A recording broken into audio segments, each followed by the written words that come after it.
And we, hopefully, are live.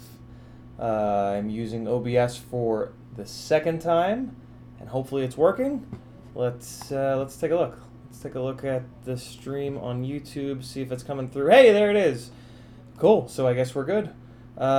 Thanks, everybody. There's probably nobody in here because I had the stream set to Pacific time, 8 o'clock. So I'm going to give it a little time to fill up since I had the wrong, since it was 3 hours off. That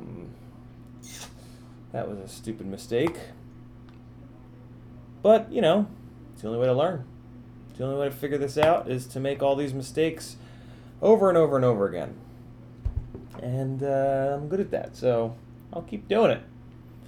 Got some pink lights up in here tonight. Testing that out. Don't think I like it, but that's all right. You know what? Let's just start editing. Let's just get on in there and get Premiere going. Let me pull this off of this screen, and all right, that should be good.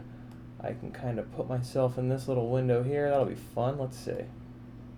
All right, let me just get myself in this little window here.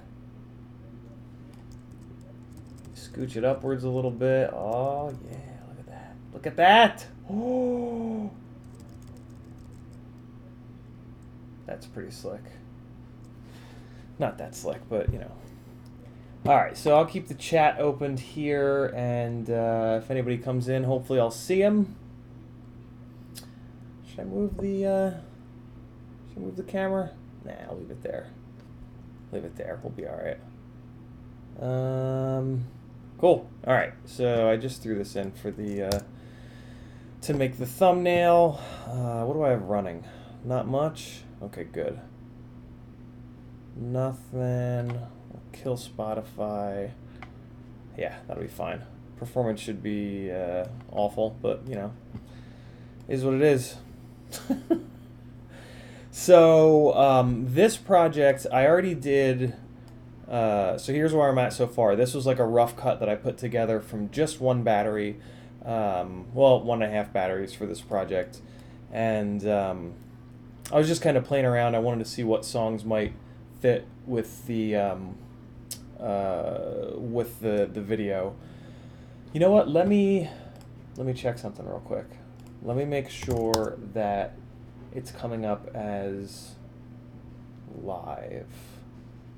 Let's see here.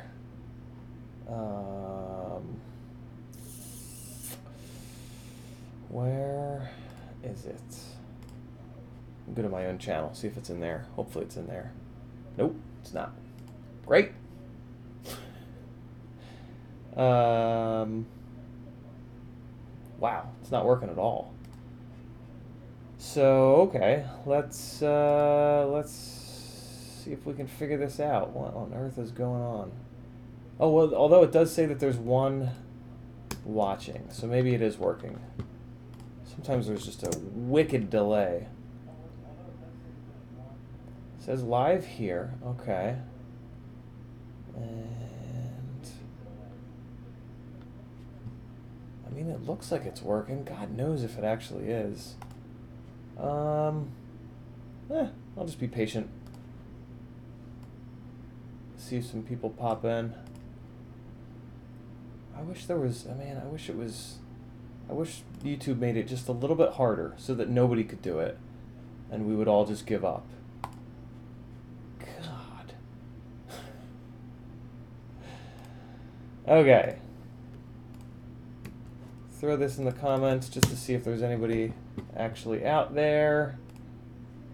And all right, so this is where I'm at with this edit right now. I'm going to pretty much pull this all apart to make the final version once I've gone through all the different batteries from this day. And decided if I also like to do this to see if the battery is kind of good enough for a one pack type edit with no real cuts, and I think it almost is, but not quite. Here's where we're at.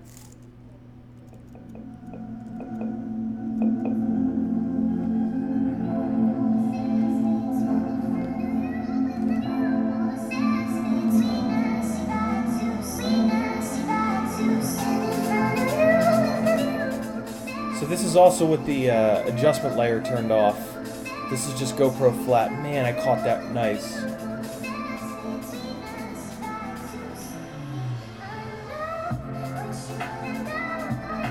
Oh, you know what? That's, if I use this song, that's where I should put in the adjustment filter.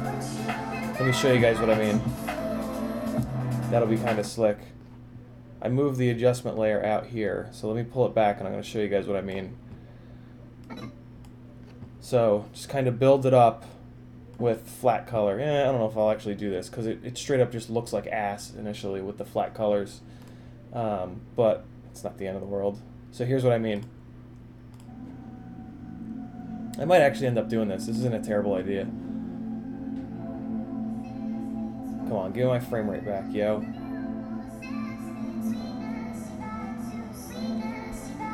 So yeah, leave this. Although, man, this looks like hell in GoPro flat. Let's see how much impact there is to making this change.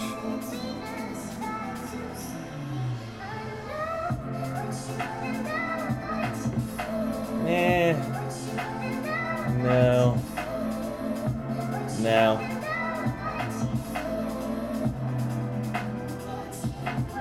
See, that would have been a cool spot for a reversal. If I were better at doing reversals, that would have been absolutely sick. This was fun. I'm so pissed that I hit this branch, though. Although I synced it up with the song, so it's not that bad.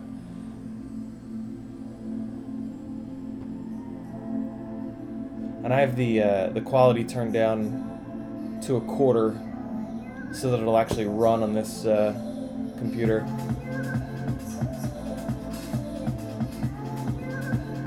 Alright, while this is going, let me check one more thing. Oh man, I made it angry, guys. Well, I made it angry. Anybody watching the rebroadcast or the saved version of this? Oh, it's so upset with me. Hold on, let me pause it. That usually gives it a second to rejigger.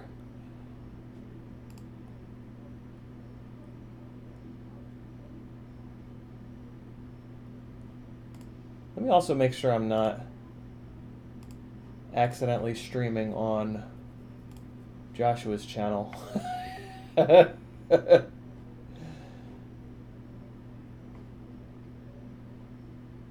see.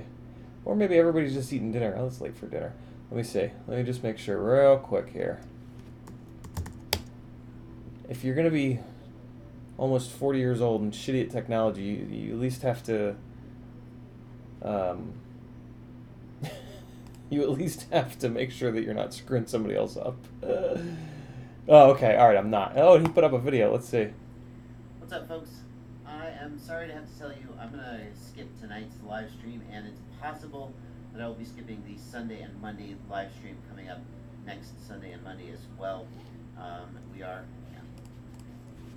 let's see, we're getting ready to go on a trip in my family, and I just need the extra time to get ready for the trip. So I will be releasing extra videos during the week to make up for the live streams you're not getting. I love the live streams. I know you love them. I know that's disappointing. Aaron Ciotti covered for me yesterday, Sunday.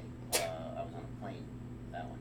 It's possible he will also cover this coming Sunday. Oh, it's Monday, not possible. It's guaranteed. Technical issues we still got to figure out, so no promises on that. But no live stream Monday night. Oh yeah, we need to figure out how to stop the stream. Up for that, and we'll see you guys when we resume normalcy. All right, cool. So I'm not streaming on his channel. That's good. The links that I put up to this stream, I don't know if they're not working or what. No, they're working. Okay, yeah, they're working. All right, good. So we're good. I'm just going to let it roll, and it doesn't look like there's anything screwed up, so that's good.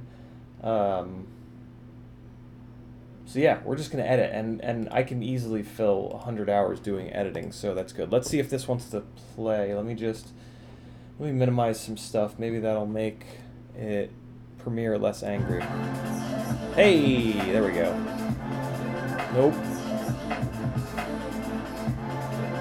Damn. And I'm on the proxies too. Let's go down to 1/8.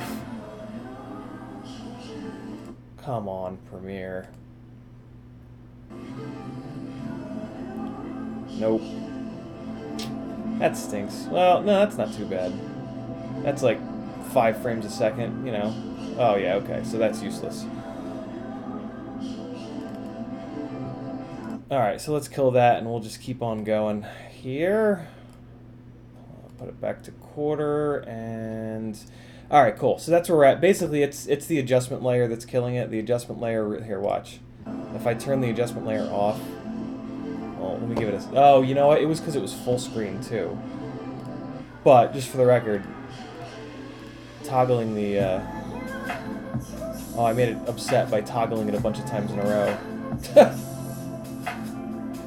Batting 1,000 here tonight. Alright, whatever. My computer's old. But you work with what you got, and this is what I got. So we're just going to keep on plugging on this edit. So I have chopped up a couple of the other batteries already. That's what you're looking at here. Basically, I'll just dump all the batteries into the timeline. Probably a better way to do this, but this is how I do it. I dump all the batteries into the timeline, and then I just edit. I just cut them up in there. So this is me cutting up what I feel are the best sort of little segments, and then I will kind of reorganize it. What I'll usually do is listen to my Spotify favorites when I'm doing this process on random, and if there's anything that just kind of fits, or it's just basically if my ears kind of perk up with a song or another when I'm doing this, I'll kind of remember it, tag it, and just put it aside. The other thing that I do when I just drop the best battery in and see if there's a good like 1-pack edit is I'll go through that and look at the time code and look at a bunch of songs in Spotify that are roughly that same amount of time, 3 minutes and 26 seconds, for example. I'll look at everything that's like 3 minutes 24 seconds to 3 minutes 30 to see if anything just like really fits well with the edit. That's what I did with the other quick 1 battery edit that I threw together with Bedford Falls, the Ford song. But there's a couple spots in there that I'm not happy with at all, a couple crashes that I'm just kind of wiggling around afterwards. So see, I cut that there because I got shit on the lens. Here's a crash reel. I also put the crashes aside because I do like doing those little crash reels at the end of the edits. So here we go. Man, I gotta fix the audio on this. That's annoying. Man, Premiere is kind of buggy, I must admit. Damn.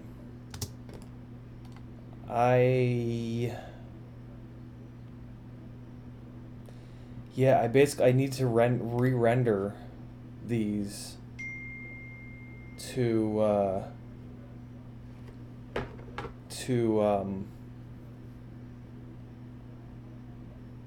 get the audio back into them. That's annoying. Let's see if this will work. Last time I had to do this, render and replace, sequence, match source. I haven't done this before. Let's see what it does. I don't know. Last time when this happened, I had to go into the Mac OS GUI and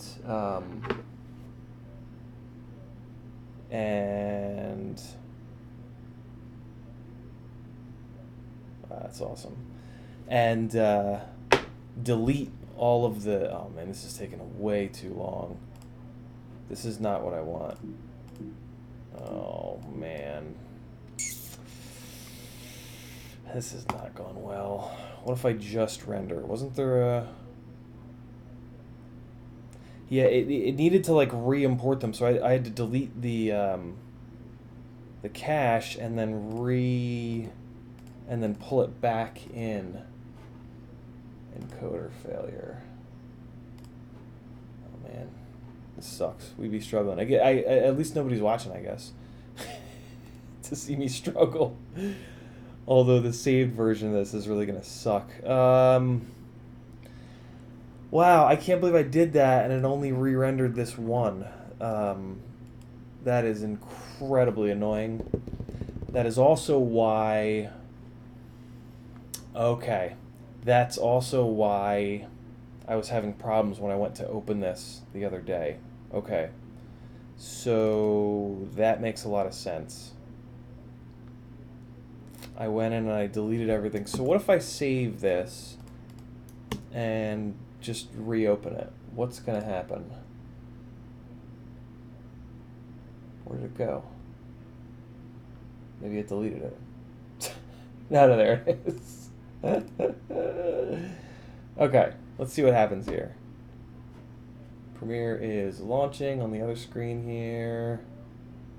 Let's give it a second or two.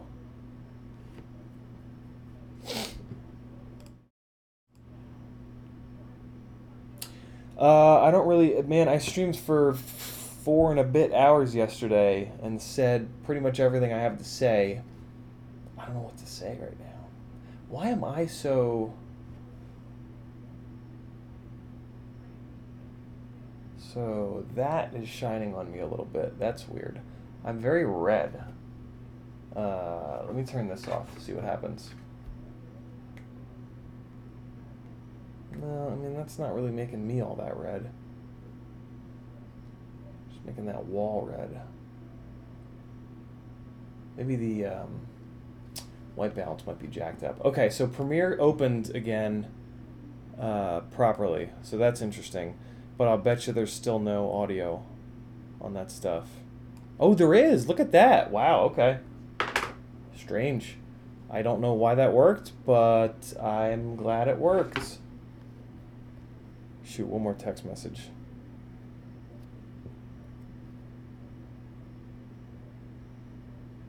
And then we'll be good.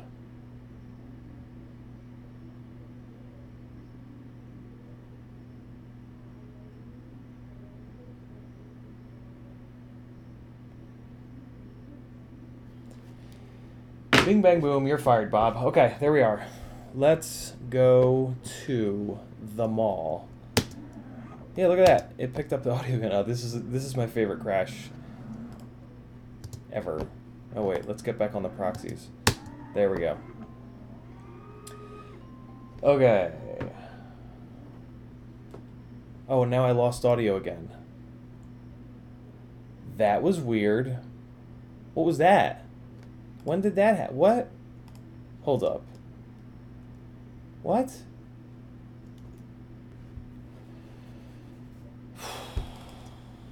Who'd have thunk? OBX I would be fine with, but Premiere is where I'd have all the issues. Oh, I forgot to switch back to the right monitor. Alright, there we go. Let's give Premiere another second to come up here. Man, this is frustrating. Frustrating. Oh, and I forgot to finish something over here. Let me just do this. Oh, no. I need time to do that. Okay. Never mind. Okay, so let me pull Premiere back over, and I'm going to watch this time to see why that happens. So everything is fine, but then...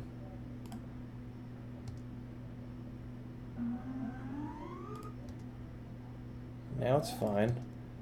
It's weird, it didn't like that I clicked on that first clip, but now it seems to be fine. This happens a lot with Premiere, like you just quit and restart and magically it works fine again. Very weird. Very, very weird. Let's see if it does it again. Oh no, it's fine. Huh. Whatever. I don't care. It's working now. That's all that matters. Let me minimize OBX. Maybe that is having an effect on the video. Actually, let me hide it. Where's Hyde? Oh man. I was wondering if I was gonna have trouble with this computer being old and slow and awful. Why can't I find Hyde? Is it down in the? Is it down in here? It is. All right, so here we go. Let's see if that's any better. Oh yeah. Okay. Good. Good. Check this crash out. This is great.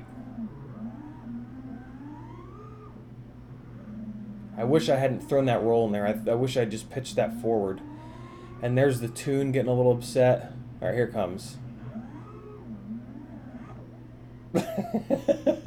Yo, it was jammed in between these two branches. It was hard to get out, actually. Let me actually cut this. Nah, no, I'll leave it. It's fine.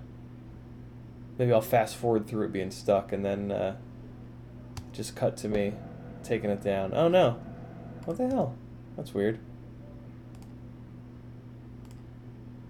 Now, you know, I'll probably end the video with this and I'll just fade it out to black slowly. That'll be fun. This is a possible start to the video, but there's a big judder that I don't love, so I probably won't use this. Unless I don't have another good piece of footage to begin the edit with. I love that little bit.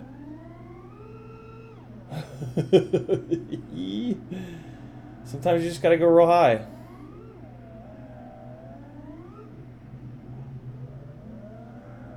That car just kept driving around the parking lot. It was so strange. Yeah, you know, I'll use that one. That's the beginning that I'll use. That be the one. Come back down the middle. Yeah, this spot is really cool. It's you wouldn't think it's so fun, but man, it is fun. Wow! Coming to get him. And got him. Yeah, I gotta use that. That's super fun. I love doing that. I love showing how violently these things can change speed. Just get it floating, get it going nice and slow, and then just drop the nose and hammer it. That's not a bad little takeoff either, is it? Let's see. That's not even a takeoff. That's just a cut from the middle of something. I don't know. Yeah, this is edited. So this was a nice little sequence. Yeah. And these, I think this is back to 4S. Yeah, I think this is the 4S rig. It feels so much like the 6S rig. It's unbelievable. That move, I am in love with that. I've been trying to figure out something fun like that to do with... Oh, yeah. With throwing yaw under something. It's basically... It's the beginning of a... why is this computer all of a sudden just... having cardiac arrest. It's the beginning of a trippy spin, but then you just flick it backwards.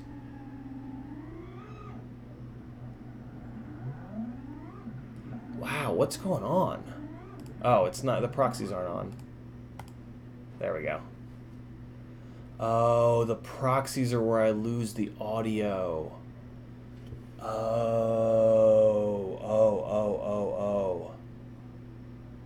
Interesting. And very annoying. That shouldn't be. Why do the proxies not have audio? That's very strange. Oh man. Screw it. We'll just do it with music on. yeah, I'm just gonna play Spotify, and because just like yesterday, I'm not gonna troubleshoot while I'm streaming. So we'll go, and this is actually good too because this will we'll try to find some other. We'll see if there's any other music that kind of jumps out at me.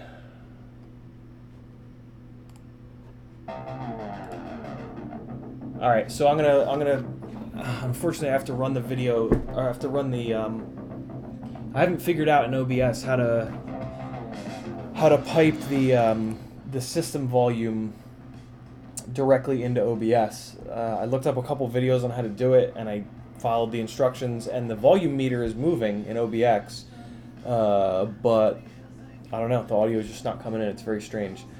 So I'll just play the music out of these, and then I can manually mix just with the speaker volume and my voice. All right, let's get that going.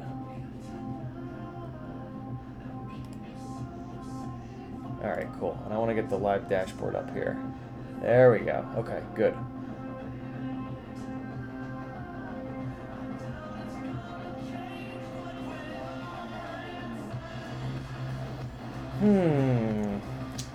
It's strange, man. I would think at least one person would come in. I feel like it didn't share. I feel like there's no. I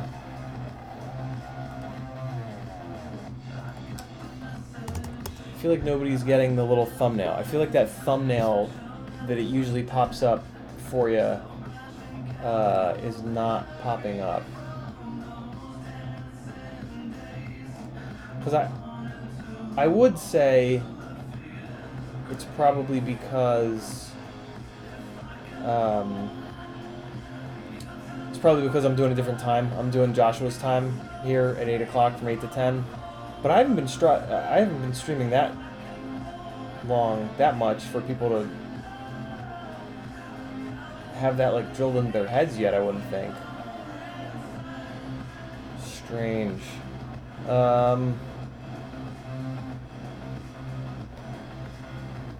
Isn't there like a live section of... you know what? Whatever.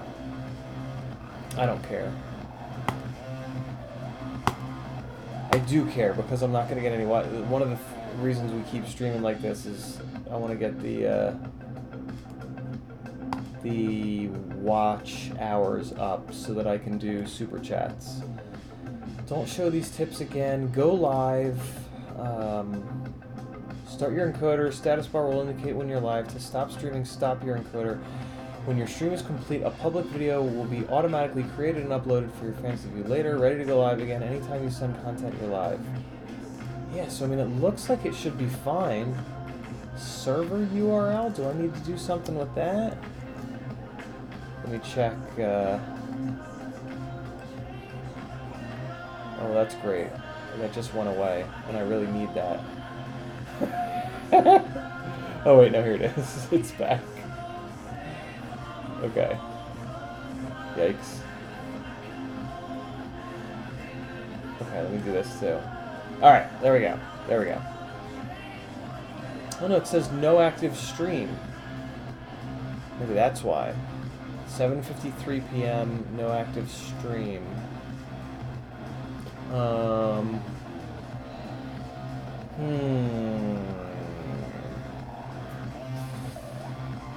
Very strange. Let's check stream options, maybe? Here, you know what? Do this so that you guys can see it. Okay. Let me hide it again. Okay. So yeah, these are stupid. Don't show these again. Get that out of here. Yeah, super chat. I'm working on it. I'm working on it, YouTube. That's funny. I just recently used this song. Okay, we got that basic info. Create highlight. What's that? Change thumbnail, create highlight. What's create highlight? What's that mean? Start time. What? I have a feeling that I should have done this. Get player time?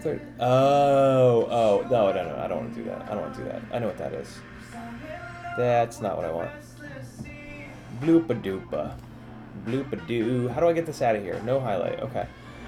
Okay, got that. Schedule next stream. Yeah, I hit schedule next stream so that it would allow me to put the 8 o'clock time in, so that's good. Privacy unlisted.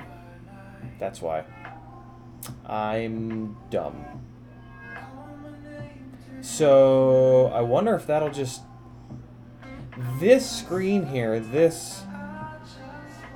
I think this is the OG control room, maybe. This seems to update live. I hope. Let me refresh it. We'll see if that change stuck. Now we're thinking. Bloopa-doopa. Alright, so it's stuck. It's still on public. What about advanced settings? Oh boy, lots of things I don't understand. Great. Enable live chat, enable slow mode. No. Allow embedding, sure. DVR. Okay. Allow comments, yep. Sort by newest first. There we go. That way I don't have to manually change it every time. Okay, good to go there. Recording date. Today. I don't think that would have made a difference. You can add more of a delay. That's interesting. These are grayed out, I believe, because I do them in OBS. Alright, so let's save. That's probably a little loud. Okay, back that off, and let me come back to the live dash. Okay, yeah, now that I switched it to public, somebody hopped in. Alright, well, I've been on for a half an hour, but it's been unlisted, so that's a lesson learned. Stream options, let's make sure there's nothing else that I have screwed up here. Make archive unlisted, no, I don't want that. Added delay, no. And cards, I don't have any of them. And there's a third person. Okay, yeah, so that was the problem. I had the privacy set as unlisted because I'm a dum-dum. Well, now we're good. And I can get this up out of here. And we will get back to the matter at hand. And... okay. Return to YouTube Studio. Go to live control room. I thought I was already in the live control room. Right? What if I click that? What happens? It goes... what? It makes a new stream? That's the stupidest thing I've ever seen. Okay. So that button is broken. Come on, YouTube. Get it together. Get it together. Yo, what's up, Dougie? How are you, man? Alright, let's do it. Enough technical problems. Hopefully everything is fine now. Oh boy, so I guess I have to repeat everything. No, I'm not going to repeat anything. I'm just going to start editing. Alright, so I am playing nothing super interesting. Oh, learning. Why did I think that said wearing? Oh, because W-E and then A-R-I-N-G. I don't know if you guys are going to learn anything tonight, but I'm going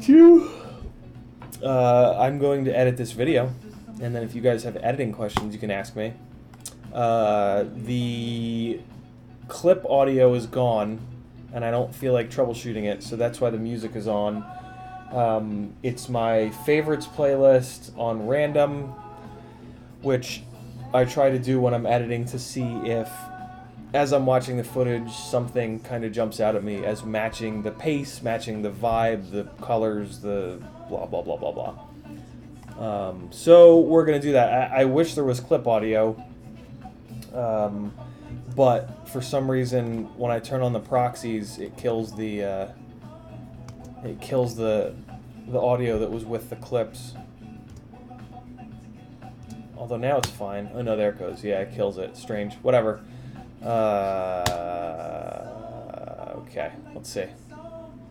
No, I wasn't there. I was over here. So, right now, yeah, I ran iMovie for a long time now. I only started using Premiere like a couple months ago, actually. I'd been using iMovie for over 10 years, probably closer to 11 or 12 years. It's more similar than you'd think, too. The interface, of course, looks totally different, but what we're doing with it and the majority of the controls are identical. Okay, so right now I'm just basically chopping out the garbage. I've already done that a little bit, and anybody who's, I'm sure someone will ask, oh, I'll wait till there's more people in here. DaVinci Resolve is what you guys want. If you guys are going to change software, change to DaVinci Resolve. That I wish I'd done that instead of Premiere, but we pay for the Creative Suite for Kristen for her graphic design.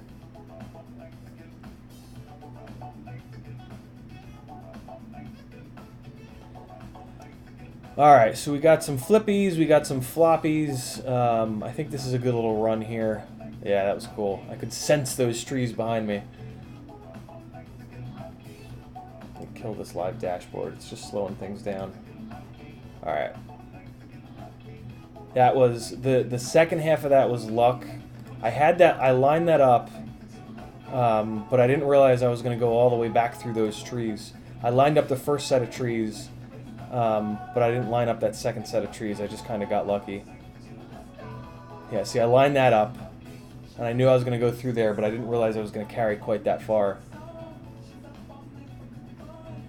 Oh, man. That was tasty. And then, like an asshole, I did it again. I'm going to cut that little bit out. Because I don't like that I did the same thing twice like that. That's super annoying.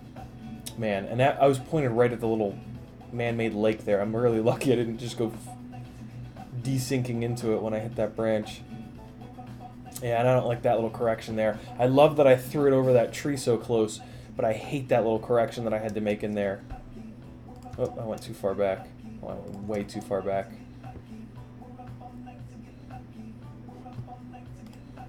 Yo, what's up, Ben? How are you, man? When are you gonna be in Atlanta again? So I can get you some Tiny Whoop stuff. Yeah, that little correction there, I don't like that. I'm gonna probably kill this because of that. Maybe not. Maybe not. This is a pretty good run after that. Yeah, I'll leave that in. This is a nice... Yeah, and then there's that. Alright, so let me chop that. Let me chop that crash out, and I'll put it with the others. Where was it at? Up here?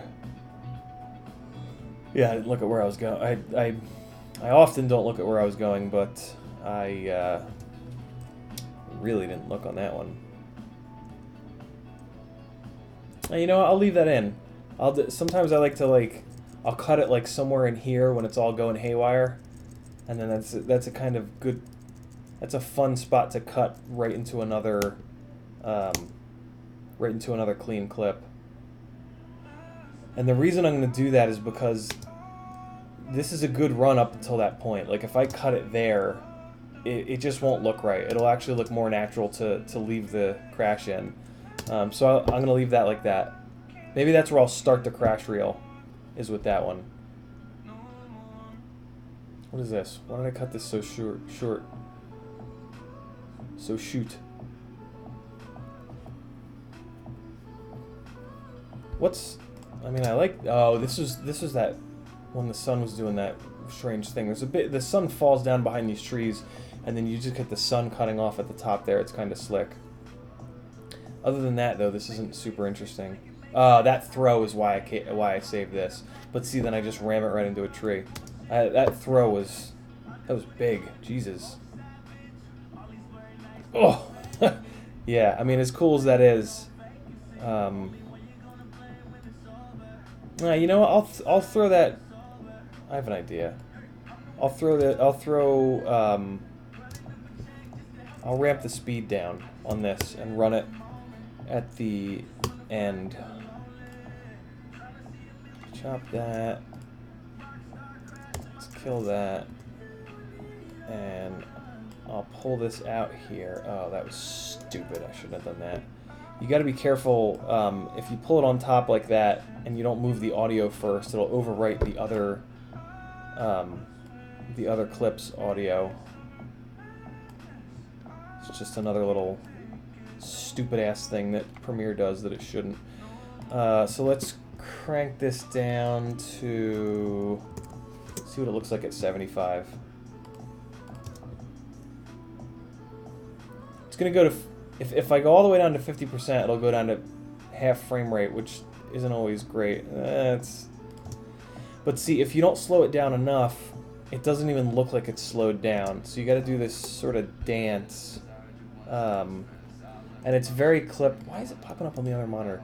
It's very clip dependent. Let's go all the way down to 60 and see what this one looks like.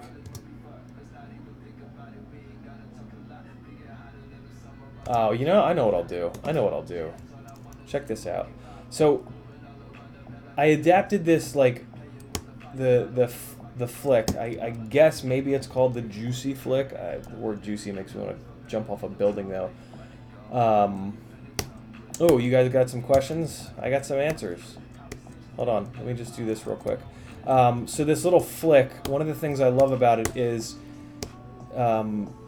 you flick down to the point where you're just barely rotating, and it can kind of play as rolling right into slow motion. So if I... oh, you know, I can do this with a speed ramp. I want to do this with a speed ramp because I've been meaning to learn them. So let's put this up on track 3. We're going to make track 3 a little taller because that makes it easier for the speed ramp. And then I think you right-click it, and yeah, so it's a keyframe. So you get to it by show clip keyframes, and then it's time remapping. So now it's showing us the keyframes for the time remapping, and I'm going to make it even taller. And I'm also going to zoom in on it more. So the point where I'm at right now, where the playhead is at, this is where I want it to slow down. This is where I want the speed to come down, because it's naturally where my set point slowed things down. So I want to say it's control click. Is it shift? No, it's open apple. Oh, on the Mac it's command open apple. On the PC that would make it, well, hell, I don't know. I don't know what the keystroke would be on the PC. But that is a keyframe for the beginning, for the end of the time ramp. And then I'm going to set the beginning of the time ramp here. So I'm going to command click again. So now I have 2 keyframes. And the second keyframe is where I'm going to pull the speed down. And let's pull it down to... let's go to 60%. So we're down to 60%. I'm going to zoom in even more on this, because it didn't smooth in between those two. Man, it's acting weird. Oh, I only needed to put 1 in. Okay, so how do I get this one out? Can I just hit delete? Yeah, okay, cool. Yeah, so they do this. They do it on the individual one, and then you just pull your you just pull the bracket out as far as you want it. So I want to pull the bracket out to here, and that should do it, I think. Yeah, so that's a fairly quick speed ramp. It did what I wanted it to, but that's a fairly quick one. Let me show you. Oh, and it's moving the one on the right side too. I don't like that. Let me leave it real big like this, and we'll see what it looks like. Yeah, see, that makes it almost undetectable that there's been a speed ramp. Oh, and that's nice. When I open it up on the right side, it shows me the preview. I didn't realize that. So let's do this then. Let's make it even more obvious that there's a that this is what's going on. That there's a speed ramp going on. I'll do the speed ramp after I snap and start to fling for a second. That probably makes no sense. Here, watch. Oh, that's nice.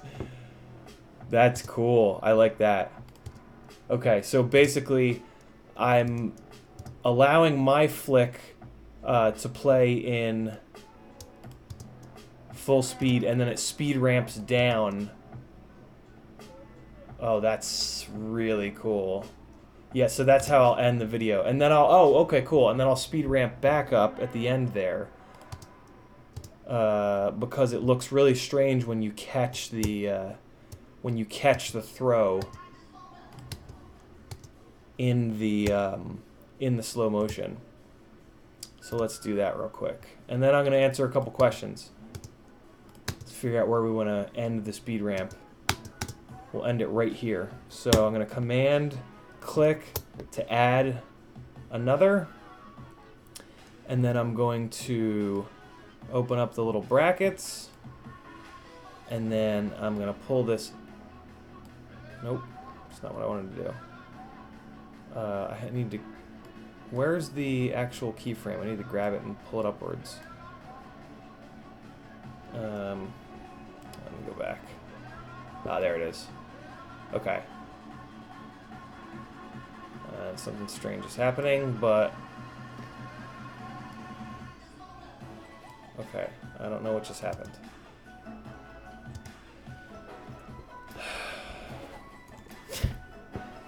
Alright, let me...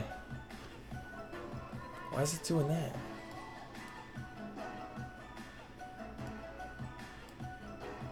What's this thing? What's that? What's that thing doing? Kebab's toothpicks are amazing, Mexi. He has been doing an incredible job getting all the R&D done on that thing, and I can't wait to build one. It's coming. I'm gonna build one soon, just not quite yet. Why can't I ramp back up? This is strange.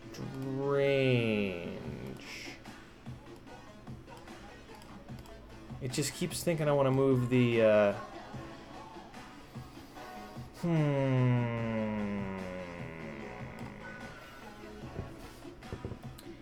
From New Jersey, what exit? What? What?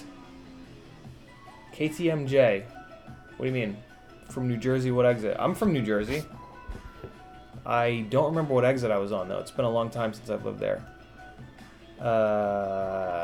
Why is this acting like this? This sucks a big old bag of dongers. Oh, I can shift between my keyframes, though. Oh, okay, maybe that's it. Oh, I see. I see. I got it. I got it. We got there. Okay. I need to grab... Oh, I see. I got it. Okay.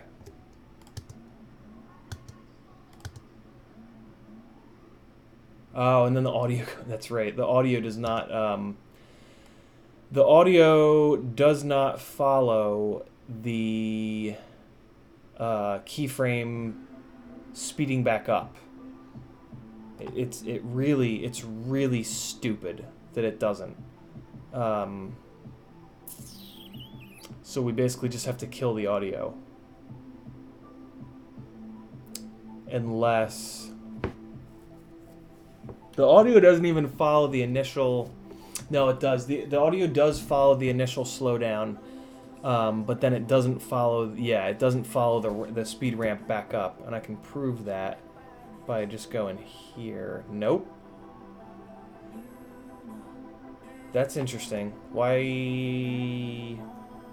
Huh. Strange. Yeah, I'll stream that build for sure. Nice. Yeah, Mac. Micros in general open up a lot of opportunities to fly. Let me start charging through these questions. Oh shit, Ben, you're gonna be back up here Saturday and Sunday? Sick. Hit me up. I'll be around. Dougie asks DJI or analog. I haven't used the DJI system yet, but I kind of don't want to. I don't necessarily want to become spoiled by HD in the goggles quite yet, because it's just not a it's not finished. You know, the DJI system is not quite ready yet. And I mean, there aren't frames for it. It's hard to figure out where to fit the air unit. So I'll wait until it's ready. I'll probably wait until Fat Shark Bite Frost, because that's looking like it's going to be a lot smaller. Single 30 by 30 board, probably be less expensive as well. Yeah, so that's what I'm going to wait for. I'm going to wait for Bite Frost, unless the DJI system, you know, is magically the shit. But I mean, none of the pro pilots that I know of are switching over to it. They're just kind of playing around with it. It's Gen 1 tech, you know. Gen 1 tech is always fun and interesting, and it's good if you have the money, but I don't. So it's an easy decision for me. MB is up in here saying DaVinci Resolve 16 for the win. Yeah, anybody wondering, this is Premiere, but you should learn DaVinci Resolve. It's free, and it's pretty much just as good as Premiere. I've heard it's better than Premiere. I've heard it's less buggy than Premiere. And Premiere is pretty buggy. Ryan Ott asks, in a 3-inch quad, what you would say the biggest contributor to Jello is. Motors, props, frame, camera mounting, tune, or what? Lately, for me, it's been motors. It's yeah, just notchy motors. But see, it kind of ebbs and flows, because like when you don't have notchy motors, then there's no reason for it to be something else. But I the way I want to answer that is, if you're dealing with Jello, try to treat it mechanically before software. So look at your motors, see, you know, how notchy they are, ask other people, do searches on those motors, see if you can find reviews, see if you can find anybody else talking about them being either notchy or not balanced all that well. Take the props off, spin your motors up in the motor tab in Betaflight, so that you can listen and see if you can hear if one of them is more vibey than one of the others. Props, just switch them, change to brand new plops. God damn it. For some reason yesterday I started saying plops, and now I can't stop saying plops instead of props. Which is it's okay problem to have. Yeah, switch to a totally different brand of prop. Frame is hard to troubleshoot. I mean, the big thing that you want to do with the frame is look at the direction that the carbon weave is going on the arms.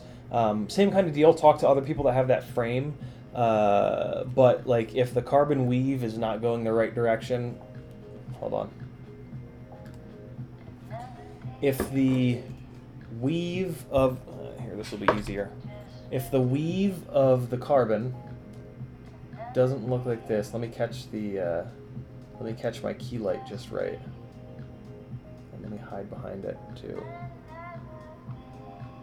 There we go. Hopefully it'll focus. Come on, webcam. Well, you guys can see it.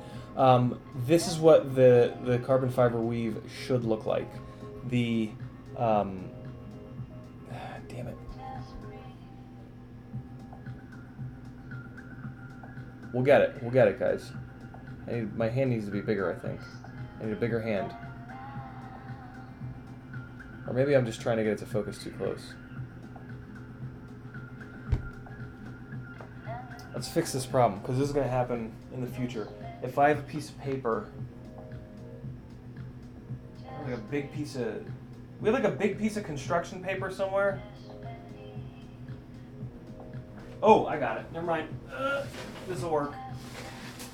No, it won't. God damn it. We're going to fix this. People. We're going to fix it. We'll fix each problem as it arises. I think I got something. Yeah, I got it.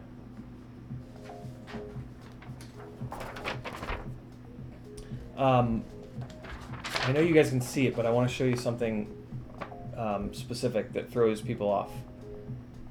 So I need a black piece of paper because it's exposing for white.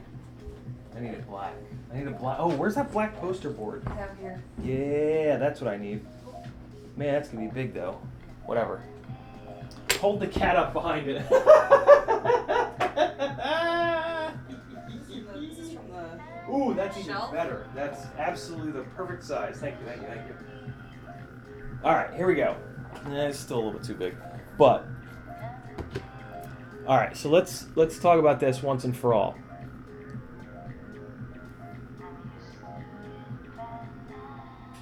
It's no better. No, it's a little bit better.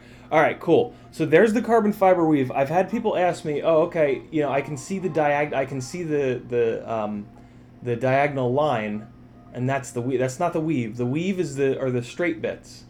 This is the way an arm should look. That's the way the weave should be going on the arms of your frame. If it does not look like that, it is a problem. Each one of these little, so each one of the little rectangles, the long side of the rectangle is the weave there. So this is an example of the weave going straight up and down right now. The next layer of carbon will have the weave going left to right, and then the next layer will have the weave going up and down. And so this is just the pretty layer. The rest of the layers either have just all carbon going straight up or left and right. They do the top. They cross weave the top layer here to give some. A, it looks good, but B, oh my God, there's a spider on the board. There's a spider on the board. She gave me a board with a spider on it, guys. She gave me a spider board. Look, there it is. There's the proof. Jesus. How dare you try to get me bit by spiders? I don't want that out here. Burn the house down! I don't want it out here. I don't either. I don't want it in there.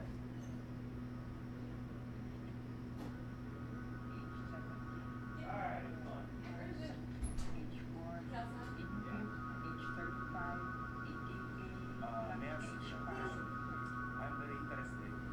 Whew. That was a close one. We almost got eaten. This is what I need. Is this big enough? Yeah, this is big enough. All right, cool. Oh, but I don't have 3 hands to hold it. Yeah, so that's what you want it to look like. Man, I gotta figure something out. I'll get it. I'll figure something out. Yeah, that's important. If the weave is, oh God, you guys are putting spiders in the chat. That's creepy. If the weave is not going that direction, throw the frame away. Don't even give it to somebody, because it's just gonna break. Those arms are gonna break, and it's gonna wreck a motor. It's gonna rip pads off the ESC. It's just no good. All right, so we got a bunch of questions. That's a great question, though, Ryan. Thanks for asking that. Camera mounting, yeah, just make sure it's solid. Tune, that's the last thing that I try to troubleshoot. You're going to basically increase filtering, but I would actually, before I went there, I would drop P's down by 10, drop D's down by 5, and then if it still doesn't help, do it again. If you drop the P's down by 20 and the D's down by 10, and it doesn't, nah, it's just water, and it doesn't help, then it's definitely not a tuning problem. It's definitely a mechanical problem. But by that point, you should have checked all the other mechanical stuff, because that's typically what it is. Soft mounting on the flight controller is very important too. Make sure that so you want to make sure that the that the screws that hold the stack are stable, but then the flight controller itself is on the rubber grommets. What you don't want is your 4 stack screws moving all around, and then the flight controller is on a grommet, because that whole stack moving and wiggling can just it can just cause havoc. So you don't want that, but that's pretty rare.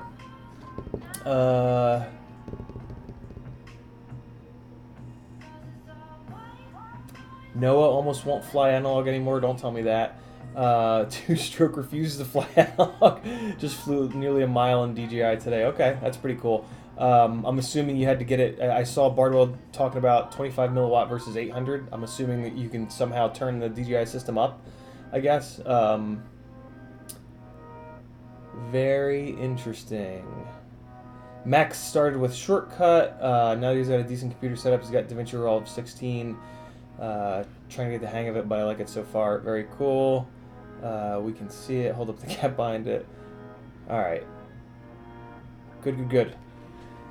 What's up, House Blog? Let's do some editing. The time ramp is something that I'm playing with right now. Let's see where I'm at. The spider made me forget all the things.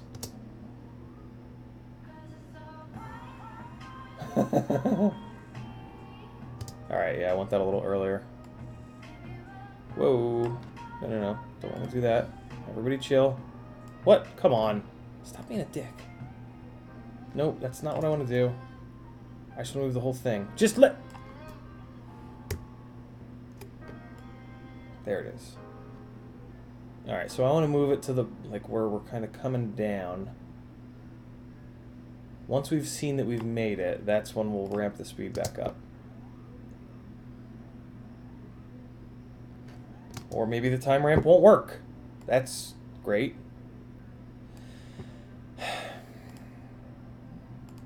If...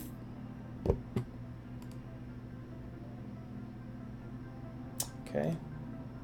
So there's my first keyframe. Oh, it's adding keyframes for each one. Okay. So then this is the one that I want to ramp back up to 100. I get it. I did it wrong. Okay. Got it. Okay, so now that should be right. Yep, there we go. Whew!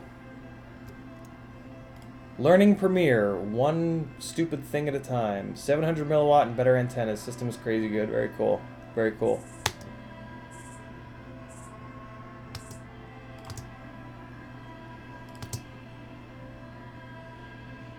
Well, let me try this. I just had an idea. I had a wacky idea. Let me go to this keyframe here. And what if I move this? If I move it to the point where it's like, it goes slow motion when we get close to the thing that we don't think we're gonna, like, let's see. Nah, that doesn't work. The whole thing looks like it's slowed down. Is this? No, it's at 100. I just do a really good job making it look like it's slow motion on the sticks, I guess. It's cool. Jonathan K in the house. What's up, brother? Yeah, I don't know about this, guys. It was a fun little experiment, but I don't know if it's adding anything. I try not to do things just for the sake of doing them. If they're not actually adding to it, I'll take it out. Let's see how that is.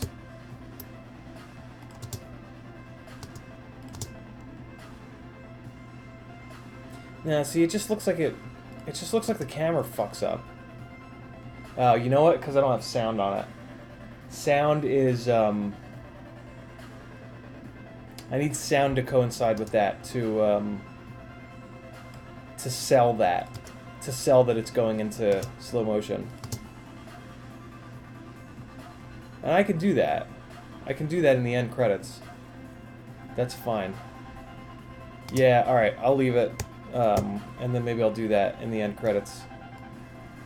And then I can black it out when I hit this tree. Yeah, that'll be cool. Alright, let's chop this. Let's get rid of this. And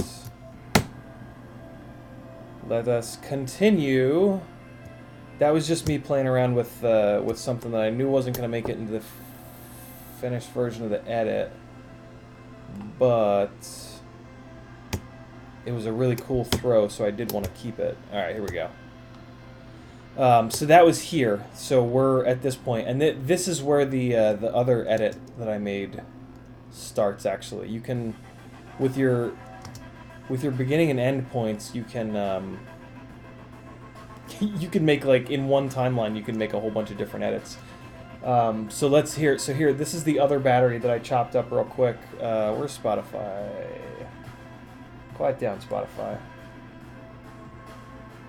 Is there a miniature window? Oh, nope, there's a full screen. Don't want that. Whatever, it's fine. Okay. So here's the other edit that I made.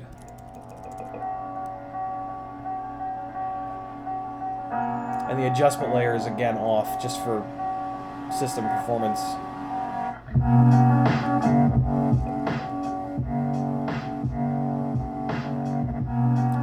This was success for sure. For sure.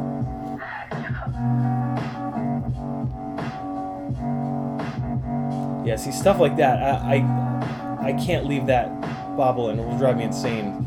So I really doubt that I'll do a single battery edit. Oh, this was close, man. This was close to being a good enough battery for a no-cut edit. You guys can't see it? Why? Oh, I'm an idiot. That's why. Wow. So I've been showing you guys what to do while you're just staring at me. It's great. Quality stream right there. Private Island, I am doing this edit from this tree spot.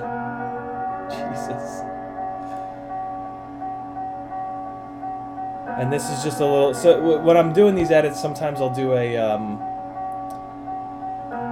I'll do like a quick... I'll just drop a song in and just see how it is, see how it lines up. And then I'll come back in and do the final edit. So that's what this is. This is one a little for fun. And what's cool now with the Patreon is I'm going to do this more often and just upload them to YouTube real quick and then drop it into the Patreon.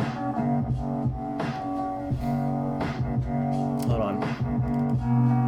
Let me put the adjustment layer back on. There we go. That'll look a little better. See how long before it goes to 1 frame per second. What's up, AZ Drone Dude? How are ya?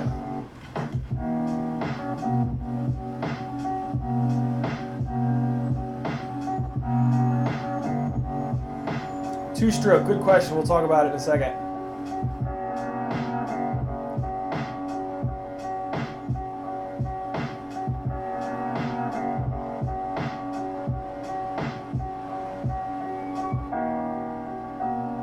That was a big fuck up in this tune. This was supposed to be a tuning battery, but I just kind of got carried away. And that was when I changed something in the tune there, because it went into a... it started feeding back into itself.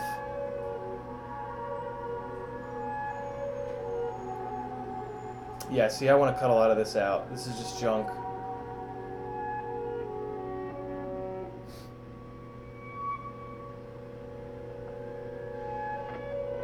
Thanks, Max.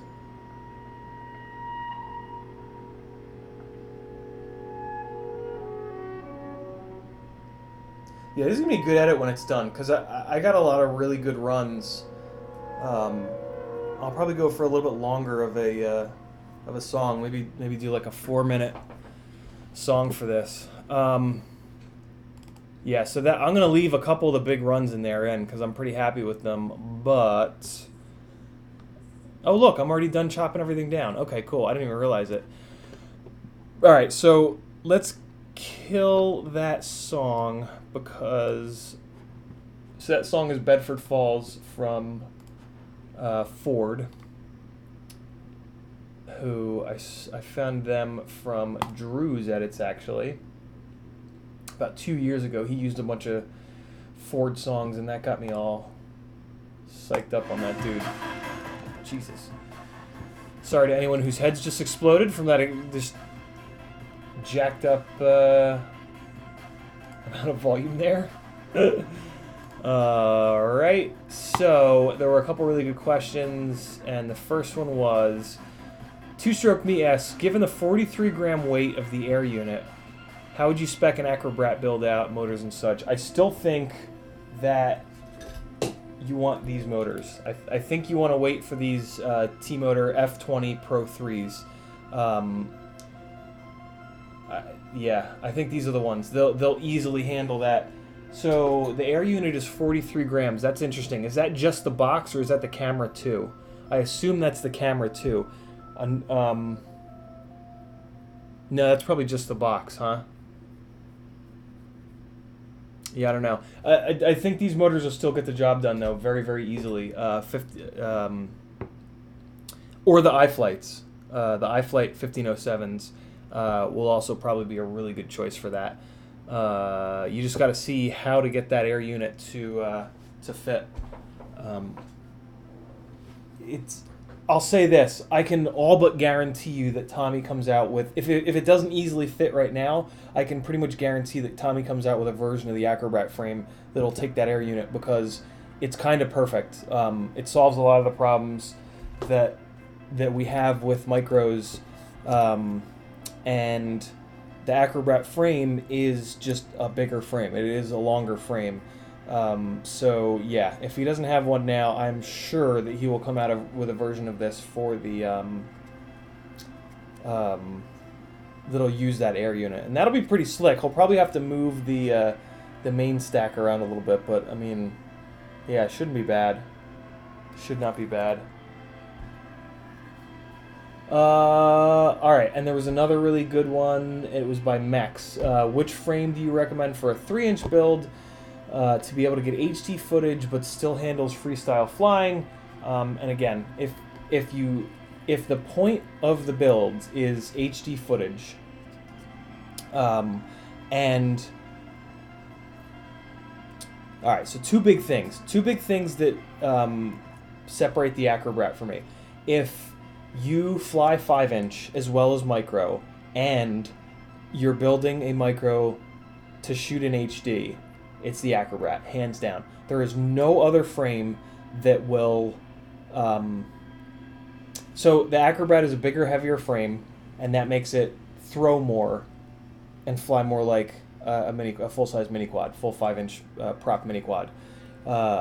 But also, it's the only frame that has a clean dirty system that actually works well, because of the fact that the way Tommy has designed it, the clean plate up on top here with the vertical carbon and both cameras and the battery, he's added mass to that clean plate. It's called mass damping. It got banned from F1 in the 80s, maybe in the 70s. They added to the nose of F1 cars a big ass fluid of liquid with a big weight inside of it, and that acted as a mass damper. And that's what Tommy's done with the clean and dirty system. You can put grommets on any frame, but if you don't have weight on that clean part of the clean dirty system, then the damping is not really going to work. The grommets aren't going to squish, because the whole thing is just going to be light, and they're just going to, like, yeah, it's just not going to work. You have to put mass on the clean plate, and Tommy did that with the battery, and that's why it works, and it does work for sure. And with these little split cameras, they're very prone to jello. So yeah, I should be doing that. I need to keep OBS up, because I should be switching to this when I'm showing you guys this or anything else. I'll get there. Second day using OBS. Some more good questions. I'm going to go back, and I'm going to edit while I answer them, though. Well, I'm going to try. Probably going to fail. Mute. Because I did see some stuff come in. Jonathan K. He's got to get his 6S flying. First 6S build, first 5-inch build. I'm a noob. Okay, you'll get there, man. Keep at it.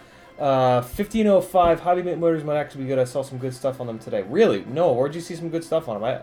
I couldn't find jack on those motors when I was looking, but that was a while ago. That was like 6 months ago. Jonathan can't afford to buy the TGI, but I'll buy it anyway. Sounds about right. AZ Drone Dude is looking for education on how to select battery size for quads. Is it based on ESC and motors can handle, or is there a calculation for it? So we're still a bit vague right now. Although that's actually it's good to be vague with that. I'm actually glad that you asked it in that way. Battery selection is going to depend upon. It's going to depend upon prop size, frame size, motors. Prop size, frame size, motors. That's it. Yeah, prop size, frame size, and motors. Oh yeah, I did see the hotkeys in the options. I should set those up. So the frame is going to have a physical distance from the center of the motor to obstructions. So that's going to go into the prop size that you run. And then the props that you're going to run can either be pitchy, high pitch or low pitch. That's going to factor into it. The motors that you're going to be running are going to be at a KV that wants to have 4S or 5S or 6S or 3S or 2S. And then the frame is also going to have a battery area, like a physical battery area that constricts how big of a battery that you can run. Like on this guy, I can't run a battery that's super duper wide because the props will actually come up and hit it. Some frames will have longer arms where you don't have to think about that. So there's a lot that goes into it. But yeah, I guess the biggest thing is motors, because they're going to be at a KV that has like a happy area, right? So like these are what are these, 1600s? So these are 1600 kV motors. I have to run these on 6S. If I run these even on 5S, they don't make shit in terms of power. Where the water gets kind of murky is if these are 2400 kV, I could run them on 4S, but I could also run them on 5S. I could even run them on 6S. That's a KV that's meant for 4S, and running them on 5 and 6S is kind of sketchy. But, on anything above like a 30 amp ESC, it's going to be fine. The ESC consideration is, of course, going to be that ESCs will have a voltage window that they are able to run within. Most common nowadays is 3S to 6S, but as little as like 6 months ago, you could buy an ESC that only went up that could only take like 3S or 4S. So yeah, that's another consideration there. And then also even the flight controller, you got to actually make sure that the flight controller's VBAT in will take 6S. An old enough flight controller might not be able to take all that voltage. And if it's a flight controller that requires VBAT to come up to it, you could blow the flight controller up. So, well, hell, even the VTX, come to think of it. VTX too. Got to make sure your VTX will take the extra voltage. And the receiver you don't have to worry about, because every receiver, the VTX, because VTX is, the bigger VTXs typically run off of VBAT. Receivers do not. I've never seen a receiver that runs off VBAT, so the receiver you don't have to worry about. So yeah, if you're thinking about going to 6S, you got to have VTX, flight controller, ESC that are compatible, which you can look up by the specs on the internet, and then you want to talk to somebody about whether or not you're gonna, or just look up other people's setups to figure out if the motor KV is correct. And then you should be good. And then picking your MAH is mainly dependent upon the flight time that you're looking for, but if you go too low on the MAH, it won't fly right. It'll overheat the battery. Like, to give you a drastic example, if I took 4 Whoop batteries and wired them in parallel to make them 4S, you could say, oh, I can run that on a 2400 kV 5-inch rig. It's not true. You'd arm it, touch the throttle, and those batteries would burst into flames. Or they would just sag to the point where they puffed and just, died. But yeah, there's a lot that goes into it. That's a really interesting... You phrased that question in a really interesting way, and I actually appreciate that. It makes me think about it in a different way. But yeah, it's a good one. Jonathan K got his Runcam Hybrid today. Bastard. Yeah, get that on the Brat. Put some footage up if you're on my Patreon, put some footage up in our Patreon Facebook group, Patreon only Facebook group. That'd be awesome. All right. I said I was gonna talk while editing, and so I just talked and didn't edit. It's great. Supercell, yeah, we talked about that Pro 32 Nano. Very cool. Macro keyboard. Yeah, I'm not trying to add any extra gear. I try to keep my my workspace like slimmed down, super slimmed down. I'm trying to not add, like, the fact that I added this webcam, and I'd had the mic sitting here for a while, but the fact that I added the webcam is giving me like agita.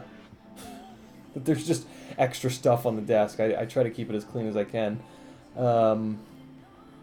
Yeah, Betaflight 4.1, which is why that was a tuning battery. That was like my first battery, I think, on 4.1. Lots of things to consider. Yeah, indeed, AZ Drone Dude. But talk to people. Lots of good resources. What's up, Nabi? Okay, Nabi's using 1700 kV on 6S, and 4S means 4 series. A few things to learn. Okay. All right, cool. Here we go. We're going at it. Let's do some stuff. So this edit is now at a point where I have dumped all of the batteries into my project window here, which I've put my face in. And for some reason it didn't stay lined up. That's weird. But under my face here is the project window. And that's where, in Premiere, that's where you import. You pull all of your clips into that, and then they hang out there, and then you pull them over here into the timeline, and that's where you work with them, is my understanding of Premiere. There's probably 18 different ways to do it. But, yeah, I don't know those 18 different ways. I just know this way of doing it. So, yeah, now I'm at a point where I've looked through all of the clips. I've chopped out all the garbage. I made these 2 fun little edits that we watched. Whatever, it's not gonna work. We watched them though. So now is when I start paying more attention to Spotify, because now is kind of where I need for me, and just for sort of my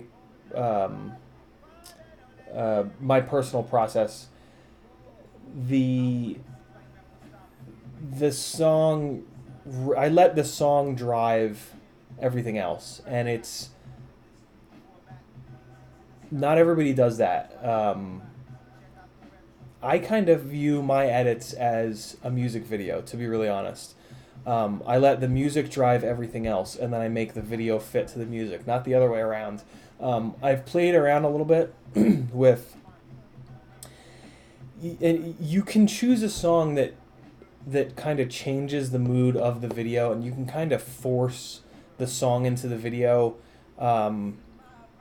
but you can only kind of give it like a little nudge. You can only really sort of nudge the feel and the mood of the video with the audio, and in this case with the music. So you got to kind of be careful if you're trying to do that, which is why I prefer to just pick the song, the vibe of the song, fits with everything else, and then when you're watching it and listening to it, hopefully it all kind of fits together. I guess if you listen to it on, or if you watch it on mute, you're gonna lose that whole aspect of it. But I'm not gonna create something to be watched on mute. I guess. So now is when I'll start skipping through songs a lot more, which drives some people insane. So if any of those people are watching, I apologize. But hey, man, this is my process. This is how we find a dope song. And that dope song is not going to be Turn Up the Beef from Popstar.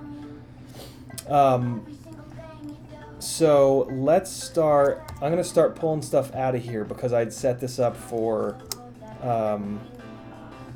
I'd set this up for these two edits. So let me get rid of some of this stuff. I'm actually going to... No, I'm not going to hang on to this adjustment layer. The adjustment layer is where I put all of my... what everybody loves to refer to as color grading. Actual color grading is just the individual process of grading the colors. There's a lot more that goes into just post. It's post. It's hard to put a word to it, but it's more color correcting than color grading, I guess. I don't know, but whatever. Who cares what it's called? So that's what I've taken out because I'm just gonna redo that for the whole. I try to do it for the whole one big adjustment layer for the whole project. So now since I don't have a song quite yet, we'll start moving these clips around to find a beginning, basically. So I don't want that beginning. I'm also going to take out this. There was a crossfade in there that I just wanted to take out. So I think I had a takeoff somewhere in here that I might use for the beginning of this. Let's see if we can find it. Oops. That's not what I wanted. This was it. Alright, so let's assume that we're going to maybe use this as our opening. And I'm going to try my best not to use like industry terms because not everybody knows those. And to be honest, it just adds to the confusion for no real reason. What did I lead with here?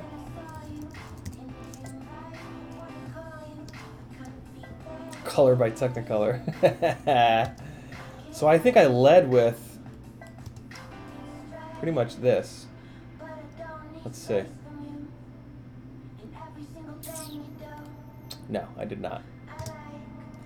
And I don't know if I necessarily want this. Oh, this is not the one that I want. This is not the one. This is the one that I specifically don't want, actually. So let's put this back. It was this next one, I think. Yeah, okay, there we go. There we go. That's what I wanted. All right. So let's pull that in here. This is not going to be the song. You know what? I'm going to pull my face up off of this window because I just realized this window is where I do... You know what? I'll bring you guys over here. This is where I should be. That's better. Alright, cool. Boppa, boppa, boppa. Floppa, floppa, floppa. Can you use any music on YouTube? Does it change if you monetize it? It does. My viewpoint is I'm never going to get enough views on edits on YouTube to make any actual money. So I would rather the edit have better music in it and just be a better piece of film for people to watch. Yeah. And I hope, my hope is that I don't have a problem with YouTube demonetizing these streams either, because again, they're just never going to get enough views to make any actual money. I hope I don't have a problem with, I don't have any copyright strikes right now. I hope I don't have a problem with the the super chats. I don't think I will. I think it just demonetizes the version of the video that's playable afterwards. I do have to do some research into that, but yeah, I don't know. We'll see. We see. Yeah, I mean, if you don't, if you think you're gonna make some money on YouTube, then for sure, don't use copyrighted stuff. Use royalty-free music. There's a lot of good stuff out there, but I just don't. I know what it takes to make money off of YouTube, and I'm not gonna get there, and that's fine. Copper Top does it? Okay, that's cool. Awesome. Yeah, it's not gonna be this song either. Nor this. Could be this. Never know. Let's throw a quick fade up from black. That's in video transitions and dissolve. And I'm just doing this to see what this is gonna look like with a fade on it.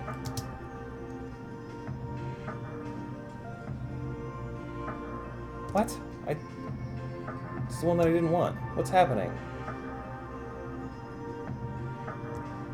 I grabbed the wrong one? Grabbed the wrong one. ODB. Rap is actually really hard. Rap just doesn't fit in a lot of my flying, which is actually really interesting. It's interesting that like different flying styles really and truly do fit better or worse with different music, and I fucking love that. But I shot a bunch of motorcycle guys. The FPV guy that I met here locally, Andy, who might be in here, he rides a Grom motorcycle and does all the tricks and whatnot. He's got a bunch of friends that do that. So he invited me out to film those guys. And what's funny is that totally works with hip hop, which is really neat. Let me see if I can find. Yeah, here's something.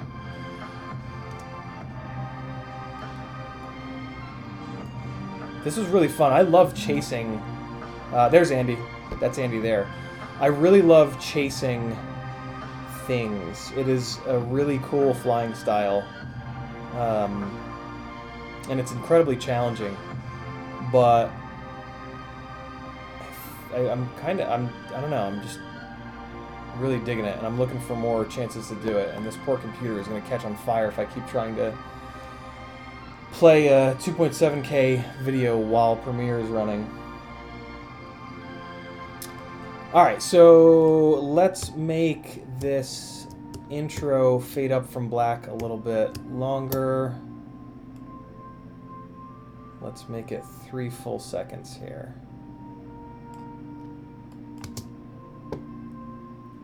That's nice. That'll work. Here's another thing that I'll do. I will track back to the beginning of a song on Spotify and then play, because the intro to a lot of songs are similar. That's actually a little too long. I'm going to drop that down to 2 seconds total. Just to see how it fits, even if I don't want to use this song,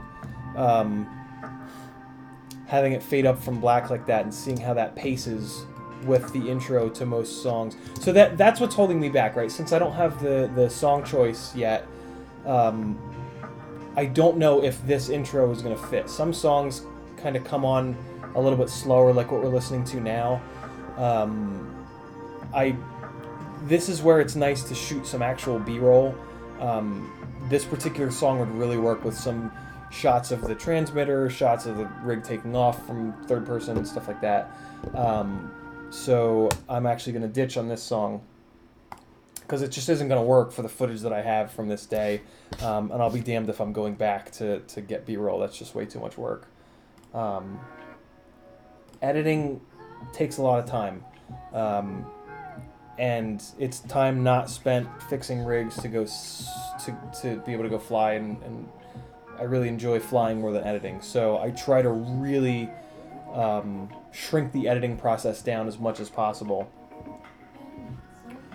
This song's interesting. This might work. Let's see.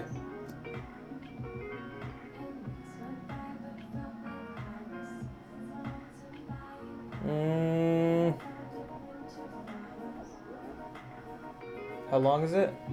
Oh god, that's a long. That's 5.5 minutes. That's a lot. That's too much. I could fill this up with it. Oh look, and it just goes. The song goes real quiet at the end. So let's see how long the song actually is. Looks like it's about 4:20. No, a little longer than that. 26, 4:27, 28. I don't know. Maybe.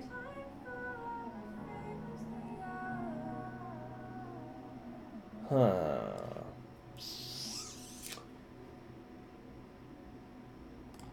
I'll leave this on for another minute.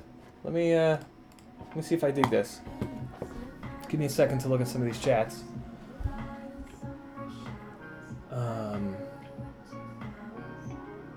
Jonathan K says that he's got some friends that are good stunt riders here. We go to Atlanta sometimes. Dude, come up. I'll totally meet you guys if you ever want to chase them.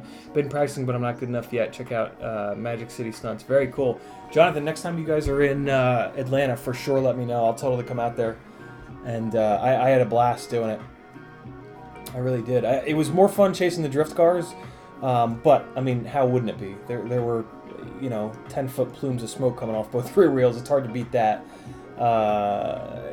What was interesting too is the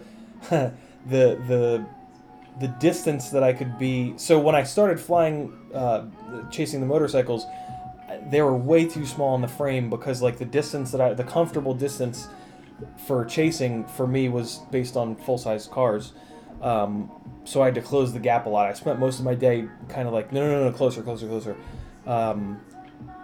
You got to get pretty close to motorcycles, though. Motorcycles are very small, I learned. So I had to be on top of these guys to really fill the frame with them. But that's part of the challenge. So I don't know. This song is a maybe. This song is a maybe. The pace works. The song is a little chill though, but this was full smoothness, and it's stuttering for me too. I'm just fighting through it.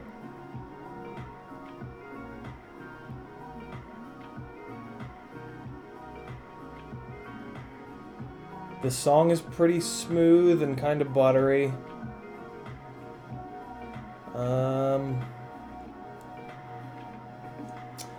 Let me do this. I'm gonna note it. Basically, I go to SoundCloud, I find the song, I grab the link to the song, and I dump it into SoundCloud Ripper, one of the million SoundCloud Ripper websites. And then if I really like it, I'll buy it. But just for now, I just grab it. Because it's $1. It's $1 to buy songs, so buy the damn song.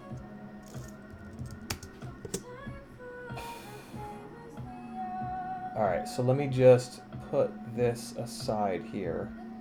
And SoundCloud is also cool too because you'll find interesting remixes of the songs. It's like the spot to find remixes. Speaking of, here's one that's got 11,000 views or listens to it. All right, I don't hate it.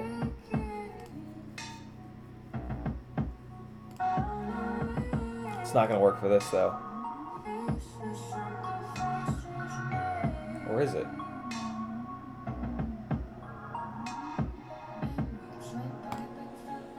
Man, this computer's really struggling. Let me try closing some stuff. Really struggling. See if that's any better.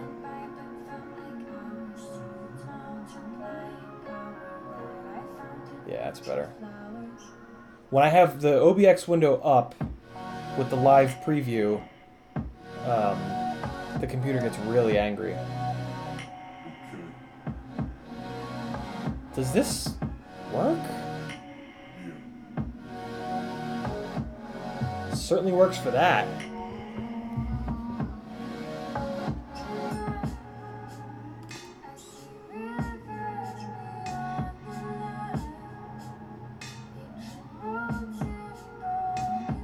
It for real works with this.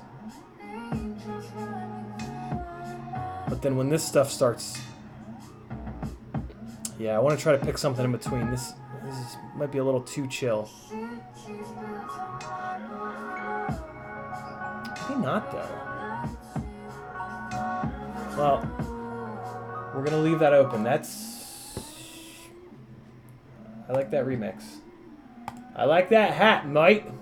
Nobody will get that reference.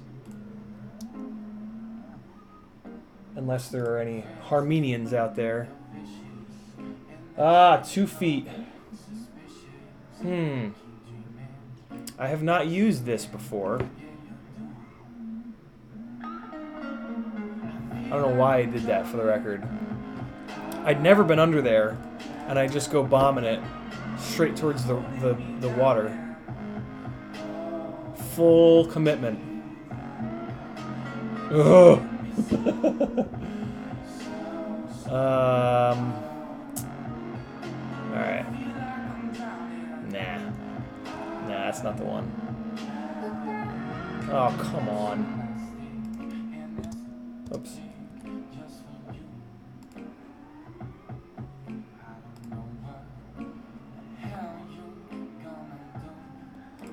Why are you not skipping this? Oh man, this is... The keyboard... Never mind. Looks like the chat's got some stuff. Chase the Flynn's RC plane. Oh, that's got to be super cool.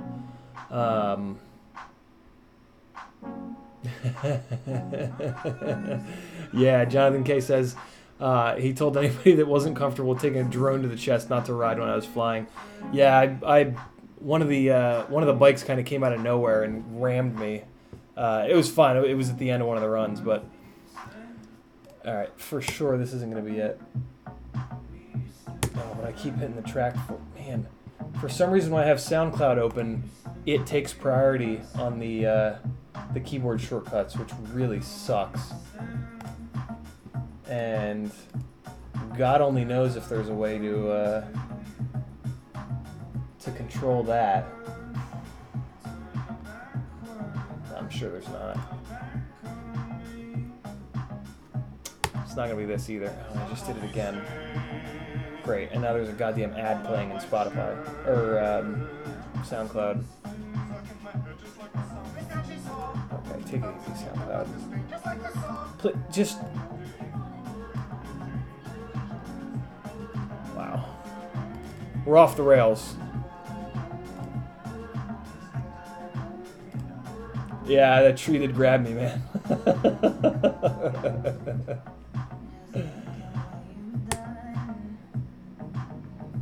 I did it again. God damn, I'm so used to using the track forward on the goddamn keyboard. How do I tell SoundCloud to not... Come on, man. Get it together, SoundCloud. Why wouldn't Spotify be the master of disaster? I'm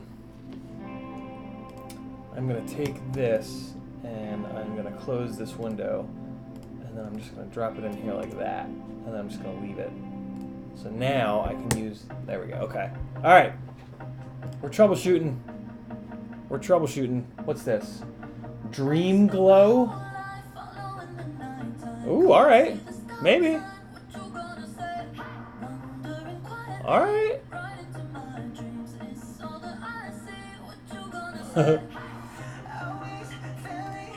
This hat, so what jumps out to me already is that the intro of this works for what I have in there. That's what kind of got me perked up. But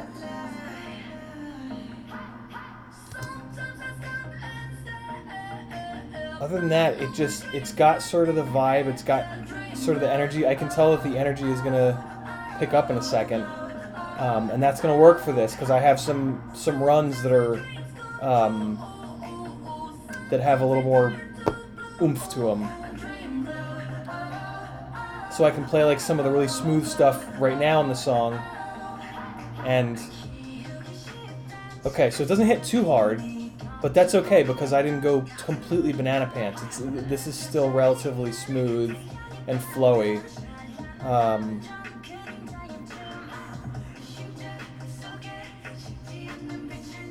This might be it. I'm always freaked out when I find a really good song this quick. Usually choosing a song will take me a few hours, 2 or 3 hours typically, just to pick a song. And I get weirded out when Spotify random picks it for me in 10 minutes. Houseblog asks, what is this style of music that people seem to use in freestyle? The best genre, in my opinion, and I've been playing music since I was like 9 years old.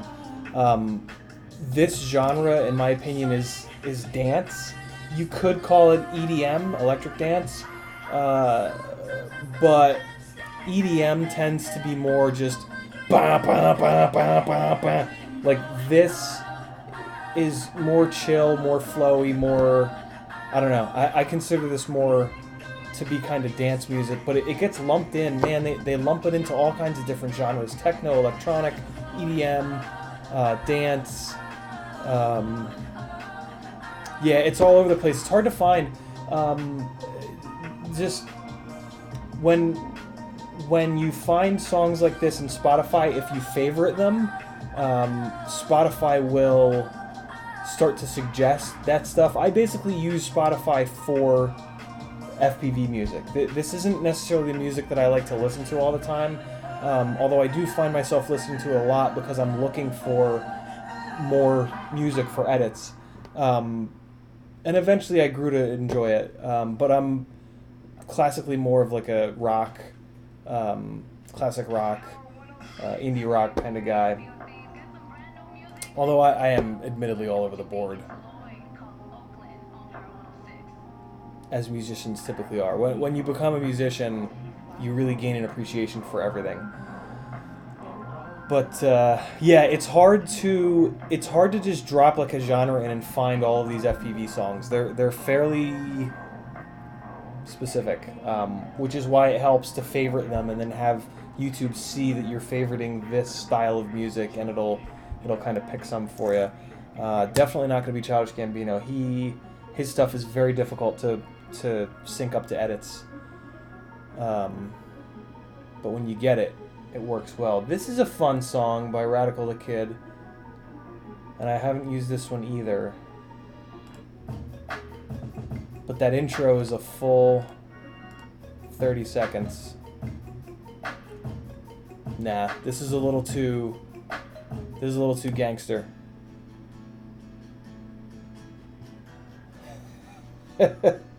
I also have favorite stuff from like our wedding.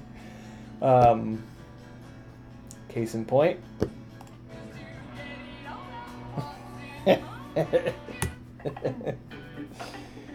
Oh boy, I love it. All right, let's keep going. Yep, 4 of the nonest blondes you've ever seen. All right, so we'll keep going. In theory, this will work for an opening clip. I think I have used this before. I should start unfavoriting them when I use them. All right, so we've got, how many seconds of calm do we have here before I do that big look back? So we've got 7 seconds or so before I think I would like something to hit in the music to kind of accentuate that that big 180. And we can, if the song doesn't perfectly hit that, that's fine. We can cut the beginning of the song off. But like that, this would be where I would want it. Right there. That's where I would want that turn to be. So I'd have to cut like 20 seconds off the front of this, which is, I mean, doable. Let's see if it did I use this? I don't think I did. I don't think I have. Let's see if it fits with everything else. If it fits with everything else, I'll think about it, but right now I doubt it. Song is moving on. Nah, I don't like it. I don't like the way it mixes with the rest of it. I try to do that as recklessly and quickly as possible because I can spend all night just going back and forth over song choice. So if I think there's a chance it maybe might not be absolutely perfect, gone. Skip it. Keep going.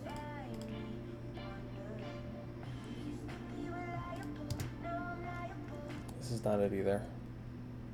Well, Bedford Falls just came on from Ford.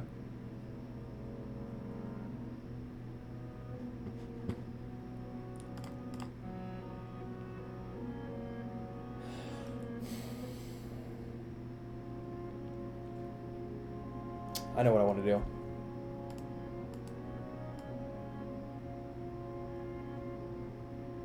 Nah, I'm not going to do that.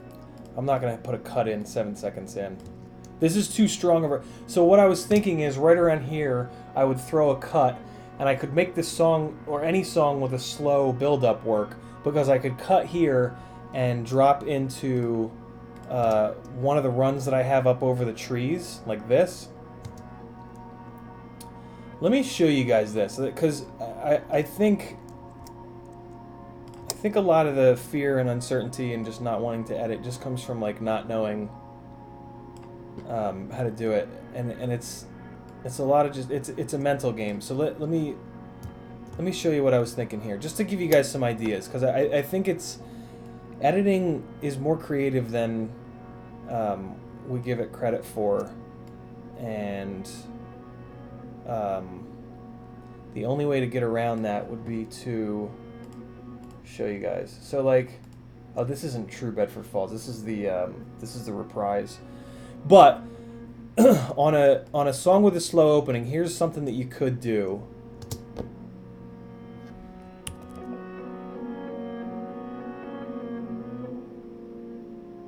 And it wouldn't be a straight cut like that. It would be a crossfade, but we're extending this feeling to fit with the music, right? So that's something that you could do, but the reason I'm not going to do this is because I have a really strong section of flying here after that.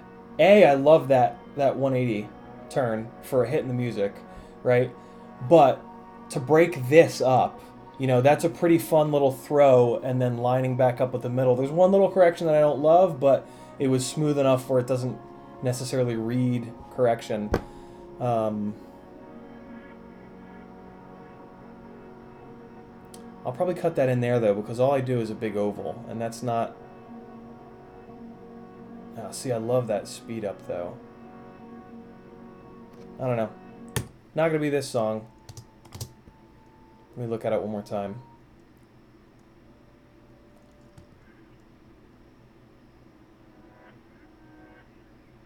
Yeah, I might cut. I think I'm going to leave this because I really do like that. And then maybe I'll cut on this flip. Maybe I'll cut on that when it goes inverted. Let's see what's after this. This is okay. This isn't spectacular. I would have loved to have dropped down onto the grass. I love that little thing, though. And then that speed up is awesome. So that's what I'll do. I'll chop out that little section. One of the super secrets is if it's not amazing, get rid of it. So somewhere around here, I'm going to chop this. Premiere is non-destructive in that anything I do here I can just drag the slider back out and get it back. So realistically, I don't need that chunk. This is now where this clip gets good again. So I'm going to chop that out. And I'm not going to use these next to one another either. So I'm actually going to move this out of here. So that's out. Now I need to find something that makes sense for that flip cut. I need to find something that lands on the end of this. So we've got the tree line, and I can cut it. I can cut this so that it goes out right now. So if I have the beginning of a clip that's all sky, I could cut that in here, or I can let this roll another couple frames, pick up this horizon line on the bottom of the frame, and now I can cut to something where I was just kind of looking up into that. So let's see what we can find. What's the beginning of this song like? It's real slow. It's slow for a while too. Still sort of keeping in the back of my mind that I can make the... If I find something that really fits, I can make the ramp up to this song work. If the rest of the song really, really works. Houseblog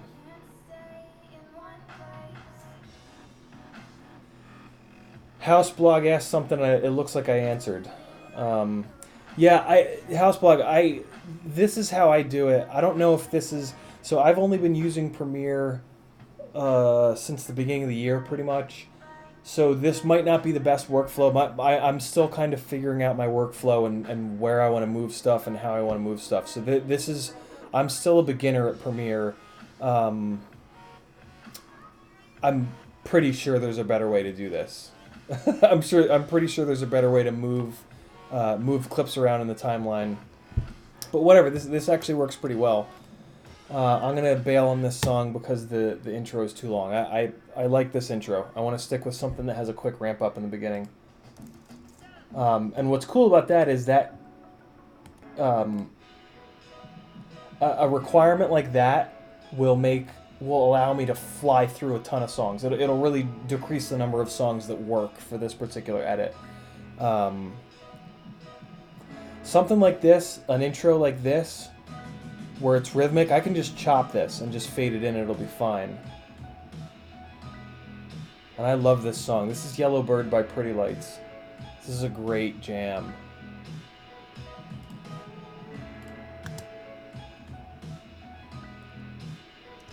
Come on. Well, it obviously works for that. Let's see if it works for this. Nah. Nah, it's just not right. I don't know why. I don't know how to put into words why that's not right, but it's not. It's just not right.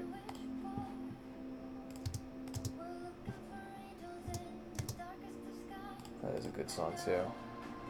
Build up is too long. I can chop it, though. I can chop it right here. So it just starts right here.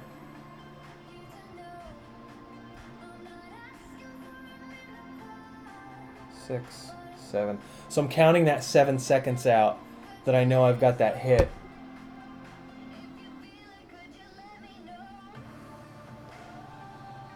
Yeah, I would want that first hit to be here.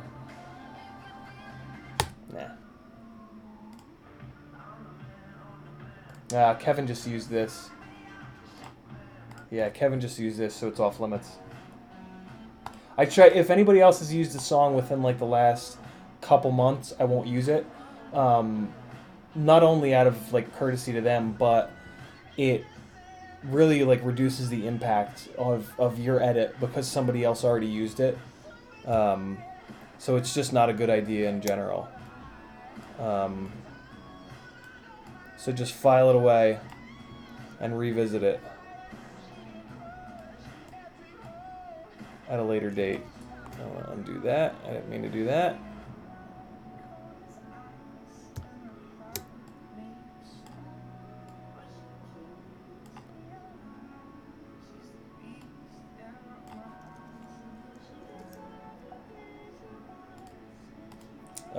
Yeah, this is not it either.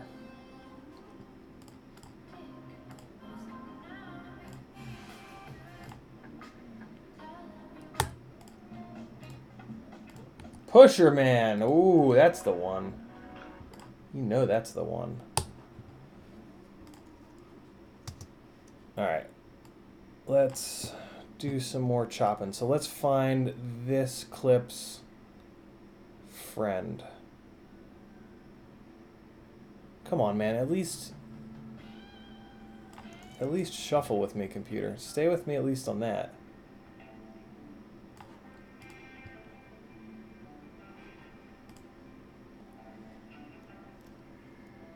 I see what you're saying, House Blog. Yeah. For sure not the song. Alright, now we're good. So I do have that. I gotta pull that back in at some point. What do I have with the horizon on the bottom of the screen there? Take this fade out of here. Yeah, I did that. I did that move a bunch, where I went ripping down that piece of asphalt and then turned left. So I do need to kind of find the best one. Oh, that's interesting. I did it again there, and I went down the third row.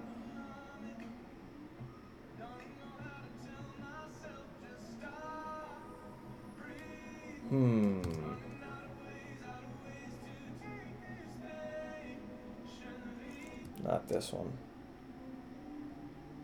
Yeah, see, I made a fairly big correction there.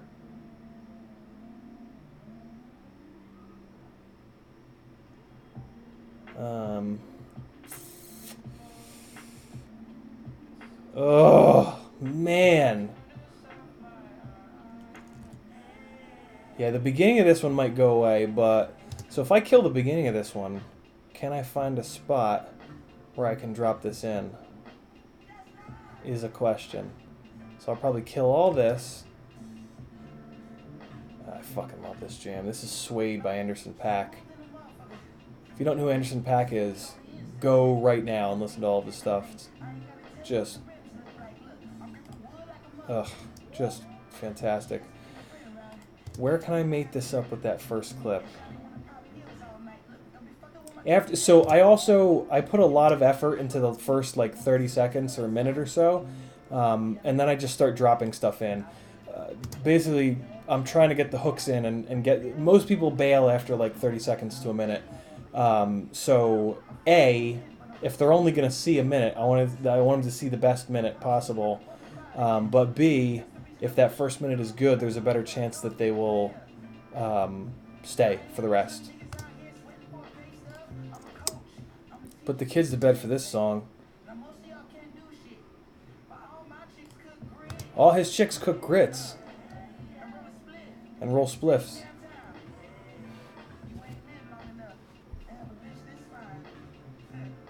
I don't see a good spot to drop it in there. Let's check this. What kind of work?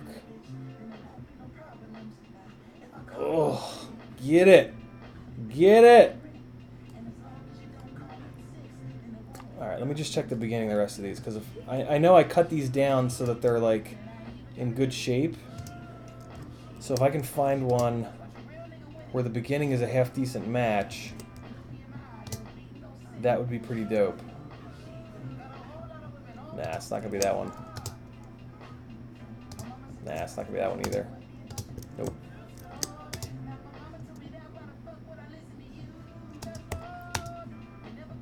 Coming down. Well, that's kind of interesting because it's coming down from roughly where I was.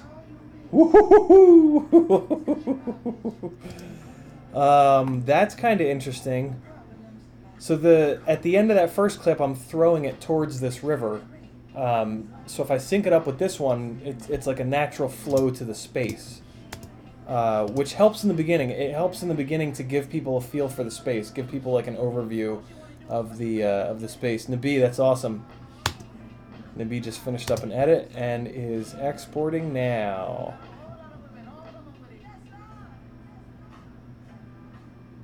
Oh, man, I wish I'd let that hang for another half a second. That would have been just that much sicker.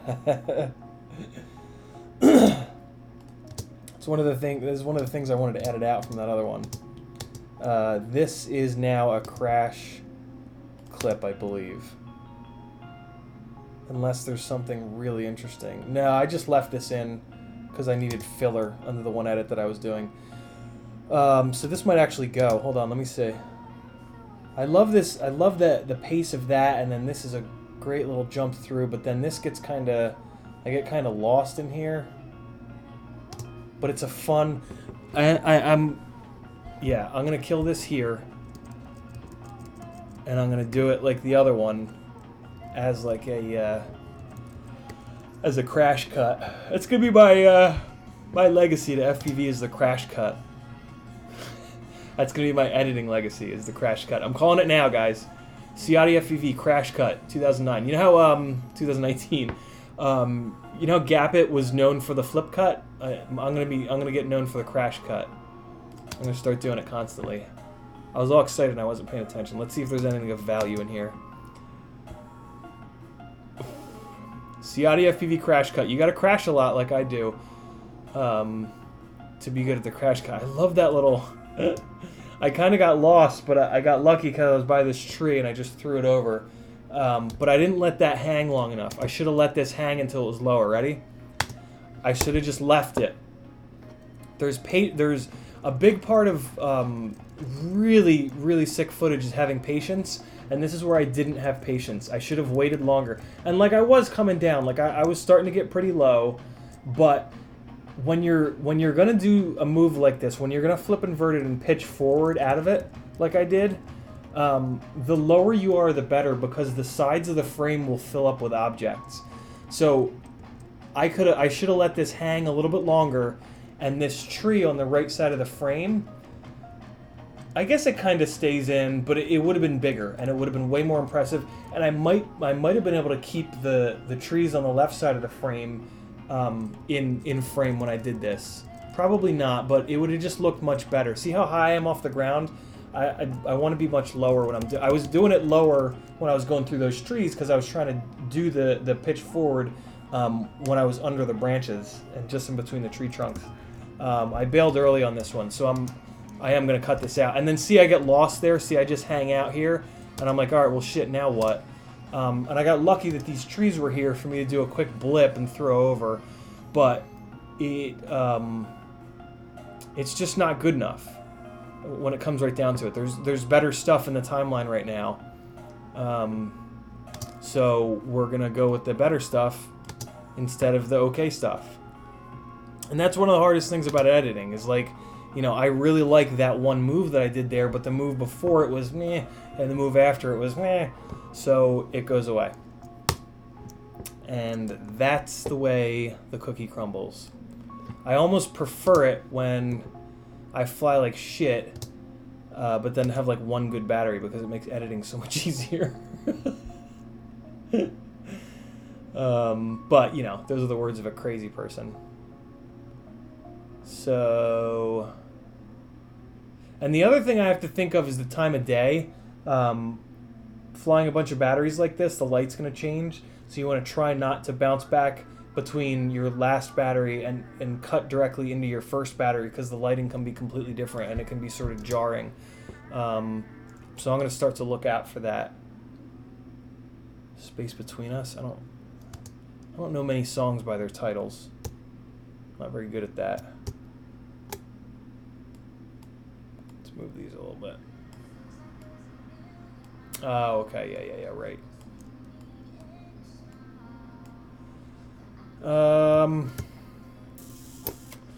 I still need to find something that fits at the beginning of that. See, and like this would look weird because I'd be covering the same ground again. You also, yeah, you don't want to cover the same ground twice. You don't want to cut and then cover the same piece of ground again. That looks ridiculous.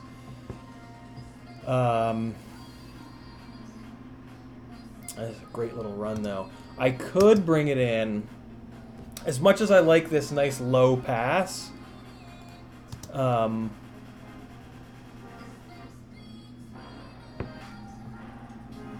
have another couple nice low passes like that.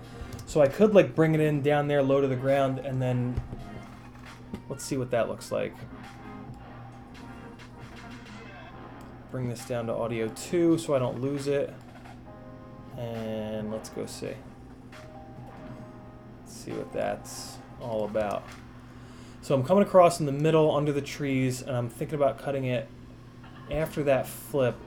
Yeah, it's not going to be right, because it's going to be a flip, and then I'm going to do another flip. Yeah, not a flip, a pop. It's going to be a pop for the flip, and then a pop for that up over the tree. How can I do a better job with that? When it flips over... Nah, this clip just won't work, because the focal point... One of the focal points is this right here. Bang.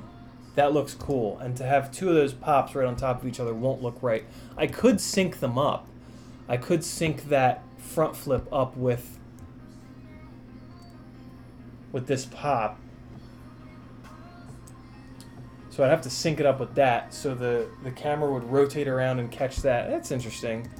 Let's see what it looks like.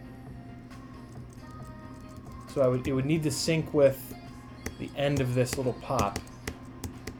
So you can see how much I can tell how quick I'm rotating by where the horizon goes. In between these two frames it moves that much, these two frames it moves that much, these two frames it moves less. See it moving less and less. Now it just moves a little bit. Now it just moves a tiny little bit. So I know this is roughly where like I'm really slowing this move down. And it's also where it becomes an even amount of rotation. So let's see if I chop it there. Let's see what that looks like. And we're just going to ripple delete this piece out, and that's going to ram them right together. And let's see. I don't think it's going to work. I think it's going to look stupid. But, because you're going to like, you'll see. Yeah, see, it doesn't, it's not as bad as I thought. Let me get in here a little bit. Yeah, it just doesn't. Transition might now. It doesn't work. It does not work like that at all. That's fine. I'm just gonna undo all the way back to the point where it's back where it was. We shall keep hunting. Oh, that's interesting. This would be a way to show the space. Do one of these overhead passes.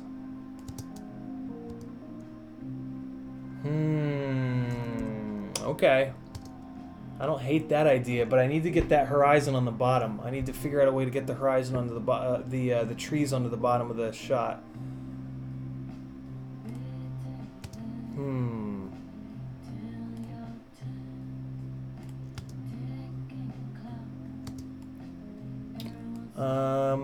Well, let's check these last couple.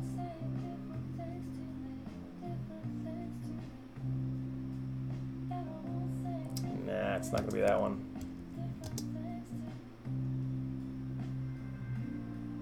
What? Oh, that's that silly thing. Alright, well. Oh, that's not everything. This is what I don't like about this workflow, is stuff gets... There's gotta be a better way. Gotta be a better way.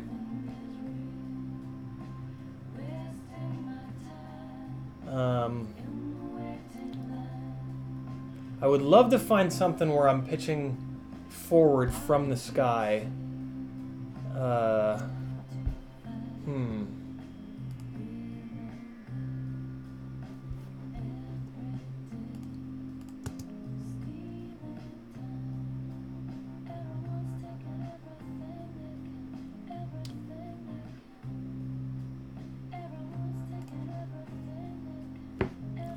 It's a really good question, Houseblog. I really try not to use that stuff. So basically,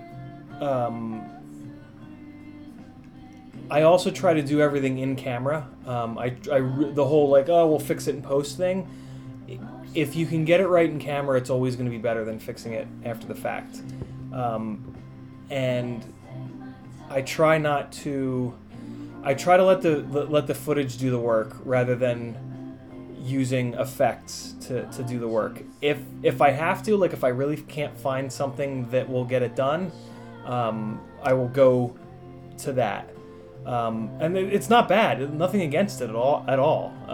But I just, yeah, I prefer to let the... Oh, that's interesting. What if I did something with that? I think I'm going to have the same problem, though.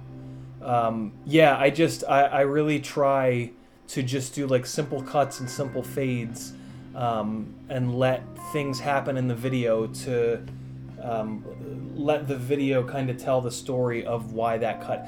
Like, I try not to just put a cut in for the sake of putting a cut in. There's a reason for it, and then that's where I try to tell the story. I'm not necessarily doing it on purpose, but it's,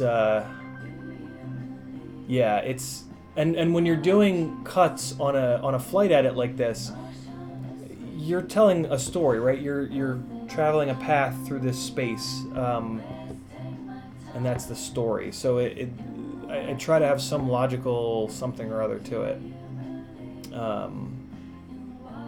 Yeah. Plus, I don't know how to do a lot of those fancy things, and I have such a backlog of editing that I would rather work on the edits and just figure those things out slowly. Because you do figure them out.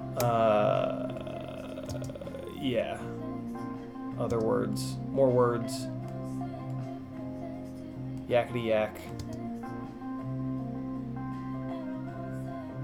This is all gotta go. This is all gonna go away.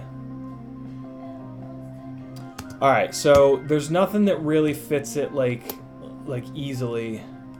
So now we're going to try to make something work. Now we're going to see exactly what I was just saying. I'm going to have to try to make something work with this. So it's a front flip cut, pretty much. And it's coming down. Okay. So if I can find something where I'm up high, that'll help. And if I can find something where the horizon is level, that'll help too. So this is one of the better, this is one of my few high passes that I did. I don't know if it's the best one though. So I probably won't put 2 of these overhead passes in. So I'm gonna pick, and I might as well do that now. So let me find the other one. Let's see here. There it is, I think. Come on, computer. Stay with me, buddy. You can do it.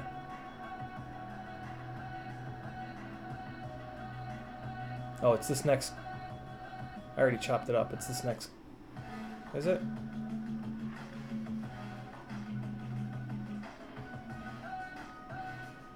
No, it's not. It's where I flew around back behind the building. Where the hell did I put it? This might be it. Yeah, this is one of them. I think there might be 3 now.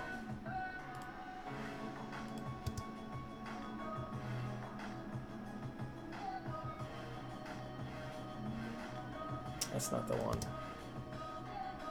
Come on, man. Where'd you go? There it is. There it is. Okay, so let me see. I think this one's better. I think this is the better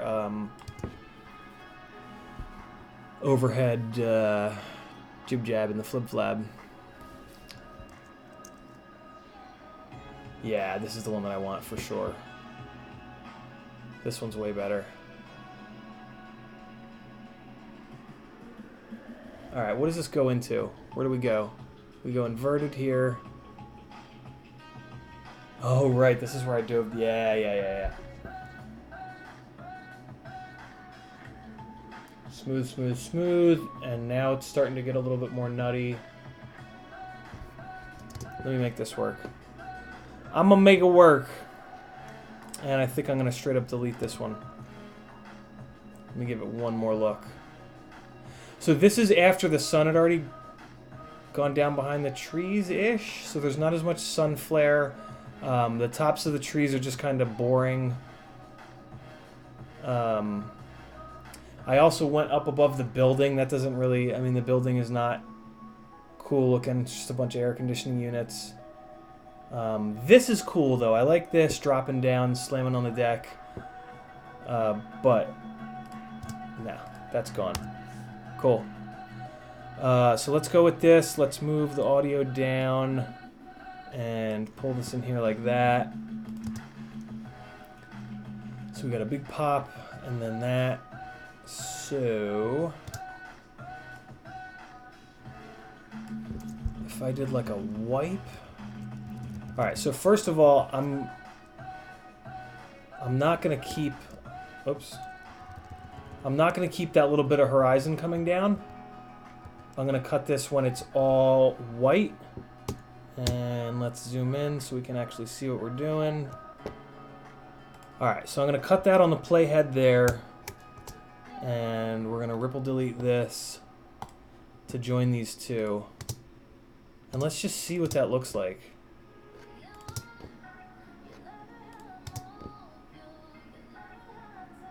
It's not terrible. It doesn't necessarily make sense though. To put any transitions on this, they have to be on the same audio track, so I gotta move some shit around. Hold on.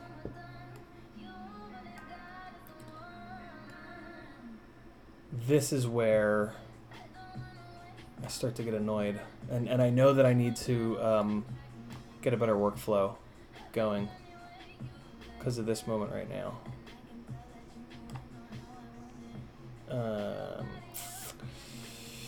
Herp-a-derp, herp-a-derp, derp-a-derp-a-derp-derp.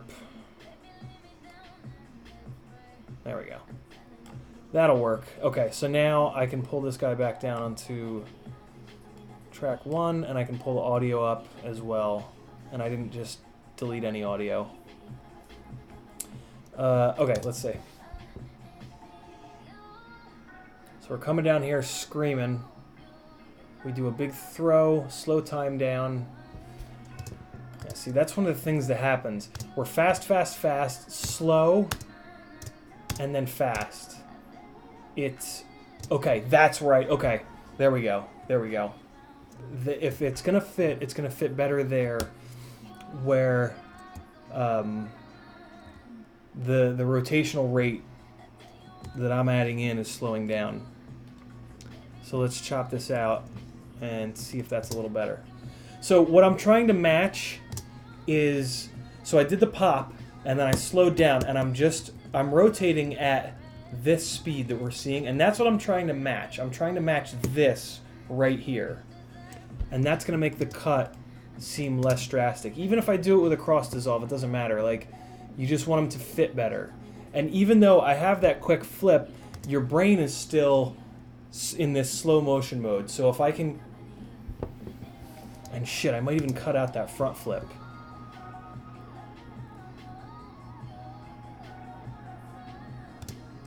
Because... The front flip just makes it jarring. Let's try something. What if I just leave one frame of blur? So it's sharp, there's a bunch of motion blur, but you can see it starts to really motion blur here as I start to pitch forward. And it really goes blurry there. What if I keep it there and chop that?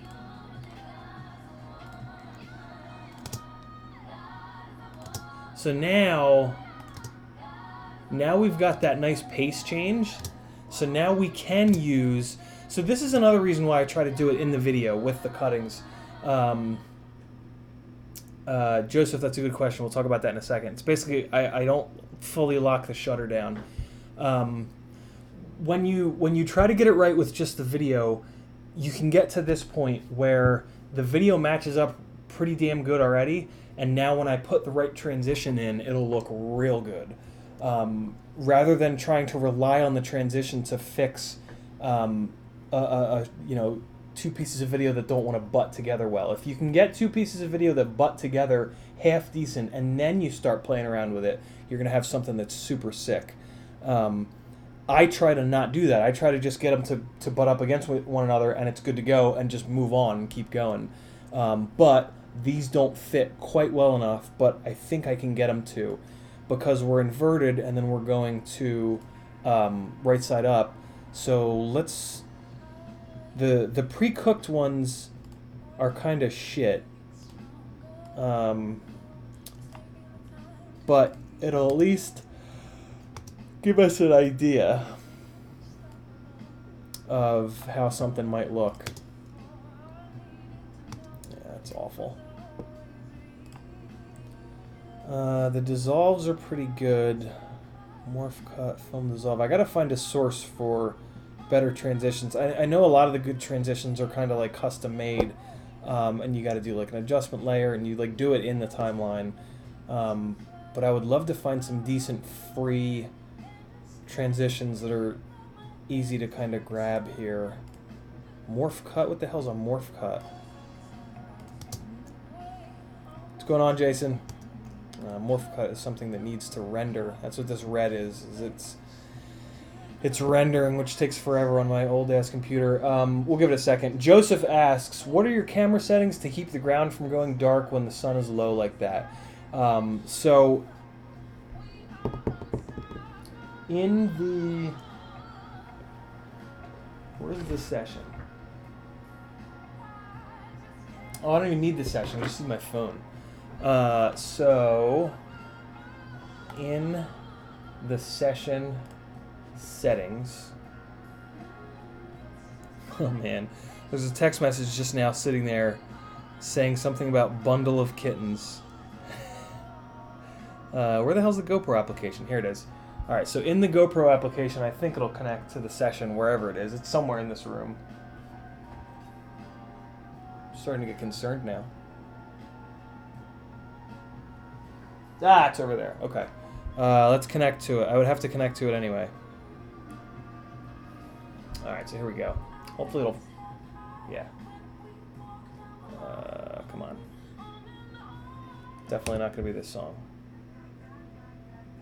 Man, I want to get an edit to this song so bad, but it's hard. No, it's not. I guess I have to turn it on. I always forget that you have to kind of get the power going, at least, to the session. Got it. Connect. Come on. Just work. As much as I want to listen to this song, it's not about enjoying songs right now. It's about picking one that's going to work.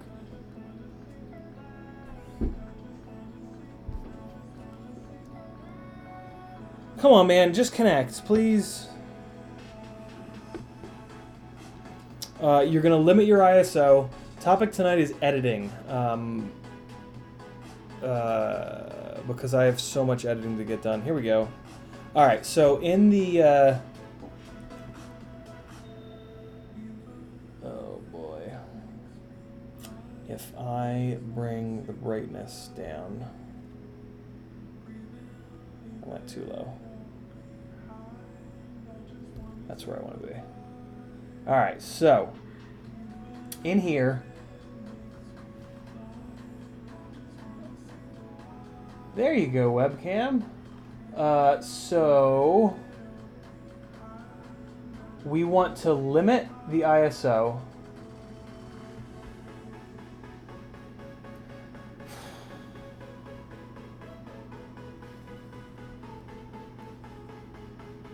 There it is. So we want to limit the ISO. Doing this with a delay is very difficult. I can't do it with the delay of the monitor. ISO limit, we want to drop down as low as it'll go on the session. On the Hero 7, you can go all the way down to 100. I don't go quite that low. I go down to 200. But we're going to drop it down as low as it'll go here. And then for our... was that the only adjustment that it gives you on the session? It does. So the other thing that you can do is lock your shutter, but I actually prefer to have the shutter be on auto for exactly this reason. When you lock the shutter, it won't have enough range with the limited ISO to brighten the ground up like that. So if these are my like full-blown freestyle settings where I'm going to be diving into areas of low light. I'm going to be up above the trees where there's lots of light. There's going to be sky in the picture, which is tons of light. If like the drift event, for example, I lock this stuff down because I'm going to be looking at the drift cars, so I can lock the exposure to basically I can lock the exposure into a zone of light that I know that my subjects are going to be in. Whereas when you're freestyle, you can't do that because the sky is a part of your subject. So the sky is going to be super bright, but then you're going to go down in the shadows, and the shadows are going to become your subject, and you're just going to lose everything. So basically this setup is a little bit, my freestyle GoPro setup is a little bit wider of a range of light that it can handle. So like when you look at like Willie has a really good video about GoPro settings, and he says to like really lock it down, and that'll work until you dive into the shadows like this. Having a little bit more opened up setting for a wider range of light that the GoPro can handle is going to work a little bit better for like a true freestyle flight like this where you're going to be all over the place. So yeah, it looks like on the session that's all you can really do. And the reason that we're limiting the ISO, the bigger reason that we're limiting the ISO is that up at 800 and 1600, it looks like ass. The sensor in the session gets very noisy when the ISO goes up to 800 and 1600. So just cut it off. Just don't let it look like ass. And I would rather it be too dark and not be all noisy and horrible. And that's what this does. That's what limiting it to 400 does. So basically what you're allowing it to do is you're allowing it to vary the ISO, which is the sensitivity of the sensor. It is literally how much electricity it is putting into the sensor to boost the amount of light. The sensor is where the light hits, and the camera turns the actual light in the physical world that we live in into ones and zeros. So the amount of power that the camera puts into the sensor makes it more or less, session 5, makes it more or less sensitive. So if you put more power into the sensor and you go into a really dark area, it's more sensitive, so it's going to be able to grab some of the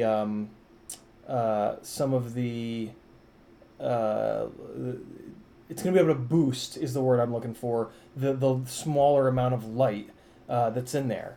But again, if we let it go all the way up to 800 or 1600, it's pushing so hard on the sensor that it just gets a ton of noise and looks like ass. So there you go. Let me shut off the... Oh, so then the other option is to limit the shutter, right? So the shutter is how many frames per second it is opening and closing. Stability off, for sure. The stability on the session is awful. The Hero 7 is the first GoPro to get any kind of a stability program that can work with our drones. The shutter is how many times it's opening per second. So by limiting that, you again can constrict its ability to get the exposure wrong. But by leaving it on auto, you give it a little bit more width and of light. You know, it can just adjust a little bit better. Yeah, session 4 will have even less settings than this. All right, let's get out of here and let's turn that GoPro off. There we go. All right, cool. Definitely not going to be a James Brown song. I might go back to that original song, to be honest with you guys. ND filters are great. They break a lot, and I forget to put them on a lot. And what you want to realize about an ND filter is it's the same thing as putting on sunglasses. It makes everything dimmer. So we can actually... So this flight was at sunset, golden hour, a little bit after golden hour. And during golden hour, you don't really need an ND filter. The biggest misconception of ND filters is pretty much just that they fix everything. They don't. Literally, all they are is putting on a pair of sunglasses. And the way that I explain it is, if you go outside and you want to put sunglasses on, so does your GoPro. If you take anything away from tonight's stream, that's it. If you think you need sunglasses outside, if it's bright out, then your GoPro needs sunglasses, and that's what an ND filter is.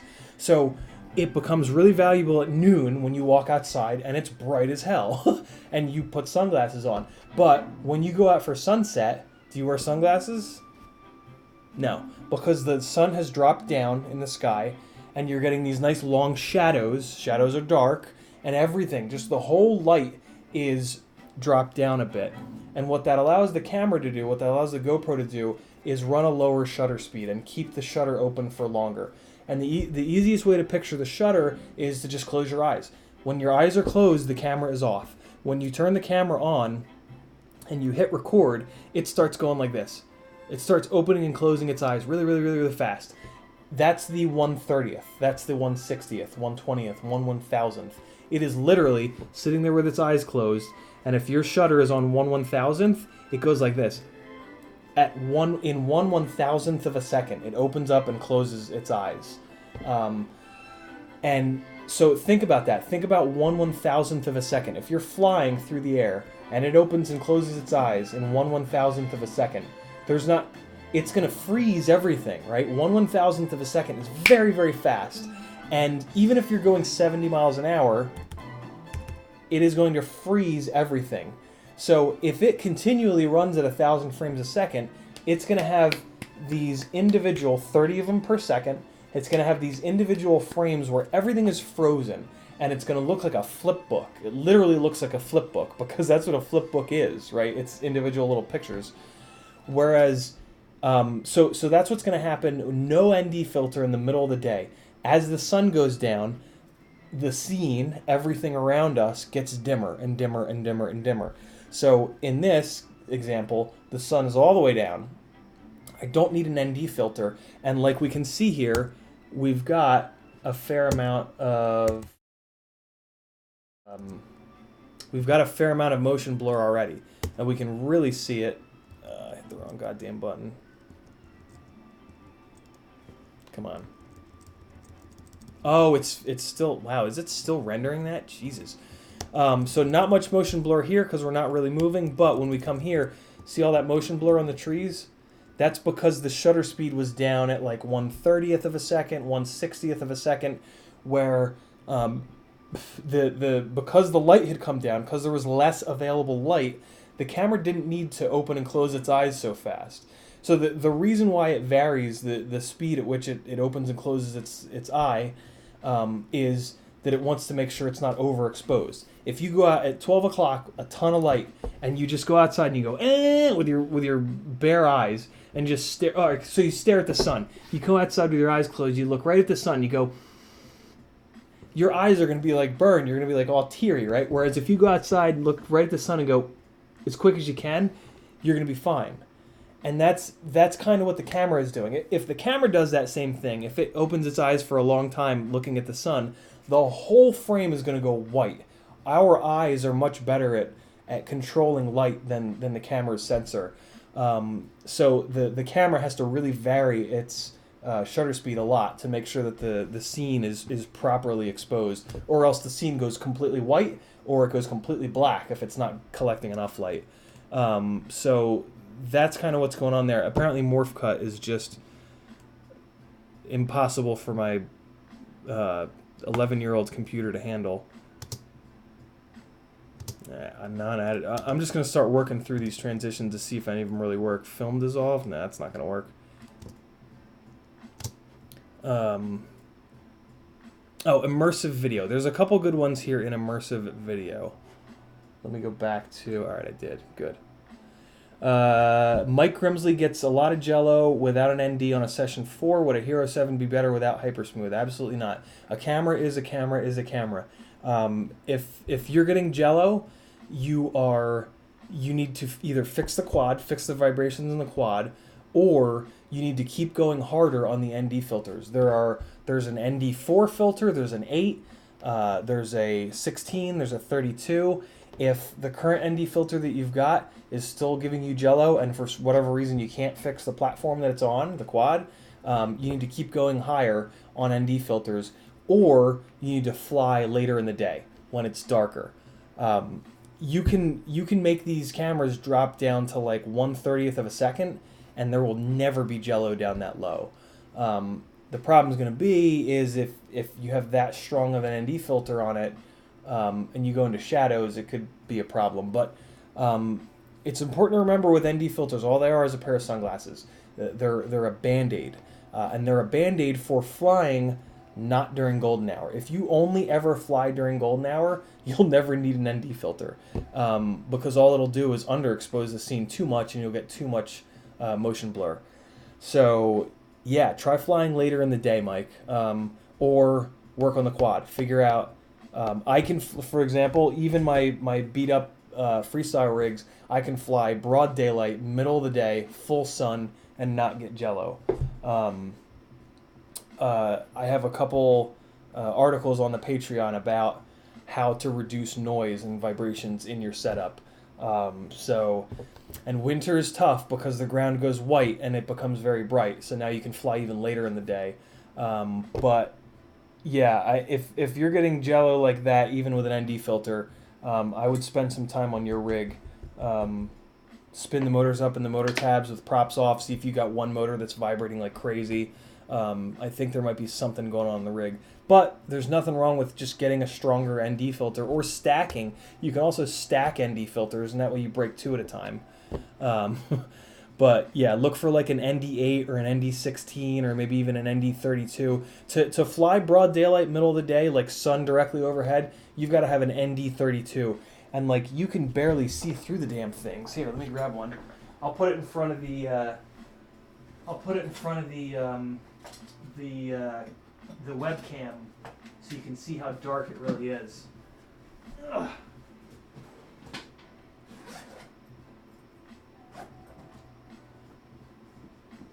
Let's see. ND16,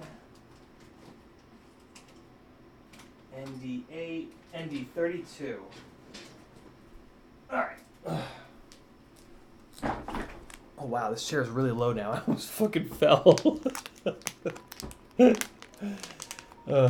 Oh god, it's a 7-inch. Best of luck, my friend. That's an ND32. That's how much light it cuts. And this is even, the webcam is even trying to, so watch this. When I move this out, everything's going to be very bright. Oh, actually not. I guess the webcam is already about as low as it'll go. But yeah, there you go. The webcam is as wide open as it possibly can to let light in. That's why it didn't. Usually when you do this, the camera will have some headroom left, but it's kind of dark in here. But yeah, ND32s are very dark, but an ND32, like I said, is what you need to fly in the middle of the day. So like, if you have a good, and these are my preferred ND filters. These have been the toughest so far. And the cheapest. They're the TBS Jello guards. And they make these in ND4, which is a waste. ND4 is just basically a GoPro screen protector. It's just not dark enough to really do much of anything. What you want is an ND8 and an ND16 and an ND32. If you have an 8, a 16, and a 32, and if you have to skip one, skip the 16. If you have an 8 and a 32, 32 will allow you to fly just dead straight in the middle of the day, and then like 4 or 5 o'clock when the sun's not directly overhead, when the sun starts to come down, it loses some intensity because it has to go through more atmosphere, right? The Earth is round. If there's any flat earthers in here, get the fuck out. I don't know why I just got so angry. But yeah, the Earth is round, right? So when the sun comes down like this, it's going to have to cut through more atmosphere. So it'll naturally kind of dim itself down. I don't have affiliate links yet, Mike. That's something that I need to do. Nabi, have a good one. I want to see that edit. Link us to the edit next time. But yeah, if you've got an ND32 and an ND8, you're covered. 16 is really nice to have. 4, in my opinion, is worthless. It's just not quite enough to do any substantial work. Having an ND32 in your bag is pretty slick because like you'll have these situations come up where something cool is happening at noon and it's like, oh my god, this is going to look awful. But if you have an ND32, and the B says any flat earther can walk off the edge. Agreed. If you have an ND32, you can do some really cool stuff in the middle of the day, and it looks really interesting. Like, it doesn't look great because there's no shadows. The reason why you never see photographers taking pictures in the middle of the day is it's very flat light. It's light that's coming straight down. It makes you have raccoon eyes because your forehead is what, the light's coming straight down like this, so the light gets on your forehead, but then your eyes are sunken in. So your whole eye socket goes really dark, and it's just not a great look. It also doesn't throw shadows. Like, one of the cool things, if you find like a row of really stripy shadows, if you go bombing down that, it looks like you're going 1,000 miles an hour. So yeah, when the light is directly overhead, you don't have any of those cool things, but it at least slows the shutter speed down so that you get some motion blur. Because that's one of the things you lose in the middle of the day is the sense of speed. And the motion blur is what brings that back. And you need to knock the light down in order to do that, and you can do that with an ND filter. There's gonna be a filter that works for this. I can feel it, and that's not bad. The black strips on the outside will go away. They're only on because I'm running off of the proxies. When you import to Premiere, it allows you to create proxies, which are low quality versions of the video being imported, which run a lot better. With an 11-year-old computer, that's important. So this actually isn't bad. I like the way that the chroma leak.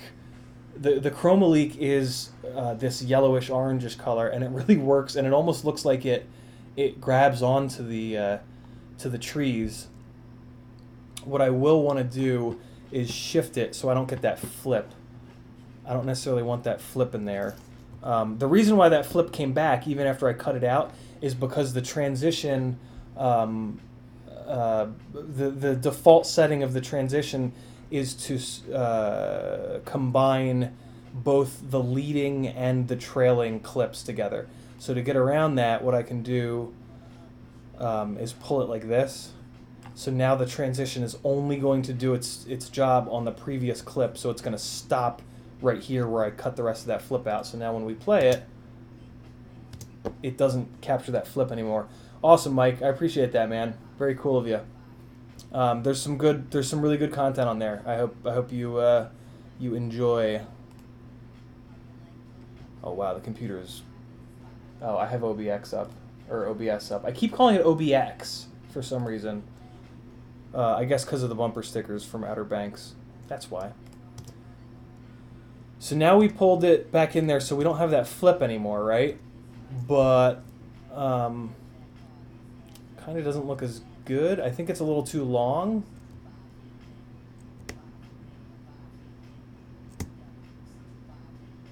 What's going on up on the top here? So that's the light leak coming in. It's all right. Let's shorten it up. It's a little long right now. Let's... oh wow, this computer is super pissed again. Why is it not... Come on, man. What are you doing? I gotta check, see what's running. Something's eating the computer. Wow, OBS is taking 72% of the processor. Jeez. I need like an OBS Lite. Ah, nice, Mike. Very cool. Can I not run this shorter? Yeah, of course I can. All right, let's try it half as... Jesus. Let's try half as... That's a little better. That's too quick, though. Let me take it off the proxies, because it looks strange with those outer bits. It's alright. It's too fast now, though.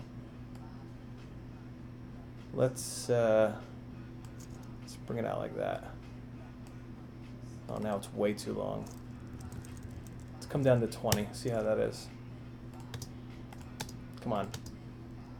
Work. Come on, man. Get it together, computer. It's getting there.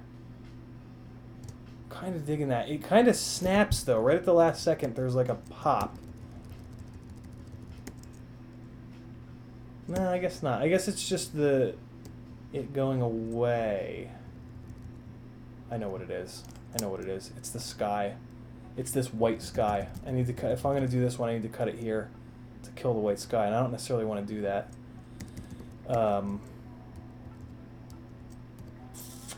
Let's try another one or two of these. If it's a wipe, it'll look better, I think. But it's got to be like a. It's got to be a top to bottom wipe. How the hell? I used to know how to change this. Maybe it's not this one. Maybe it's the iris wipe. What's this one look like? Oh yeah, this is the one. Okay, so I can set this up to go top to bottom, I believe. So if I go sort of right in the middle.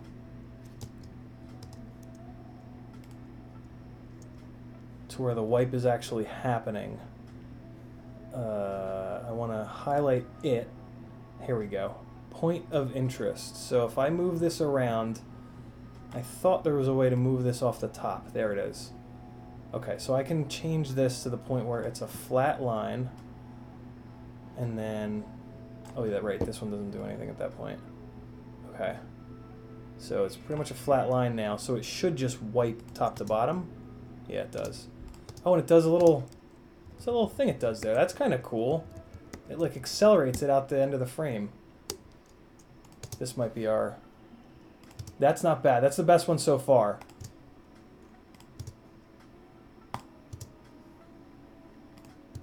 Kind of into that.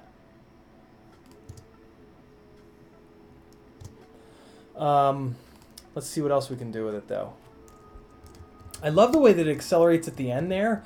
Oh, you know what? It's not accelerating at the end. It's me doing the fucking flip. Oh. Okay. Let's pull it back a little bit. See if I can get that out of there. Something weird just happened. Undo, undo, undo. Bail, bail, bail. Alright, where's the end of it now? Ooh, even better. Ha! That's cool. Alright, let's mess with the feathering. Oops. There we go. I do want a little bit more feathering, I think. It was at 10. Oops. Really? You won't give me arrows for in between? You jerk. Let's just go 40. That'll probably look nice. Yeah. Nice and simple, nothing nutty. I mean, wipes can be a little obnoxious. I don't love the idea of using a wipe, but it kind of works here. Mike, I don't know about that, man. I'm on an 11 plus year. Let's see how old this computer is. About this Mac. This is Mac Pro early 2009. So if you've got something from 2009, newer than 2009, it does have an upgraded graphics card, but it's a graphics card from like 2010.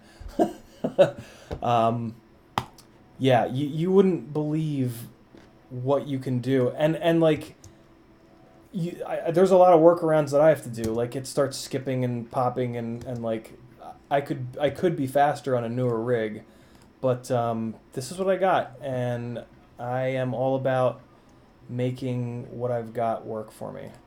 So fucking go for it, man. Get like the lightest editing program that you can find, and I bet you that it'll work. Yeah, this computer would barely run FreeRider 2. I would have to turn everything off on FreeRider for it to run on this computer. Same with Velocidrone and Liftoff. I would have to. They would be like, it was like wireframes by the time I was done turning off the all the options.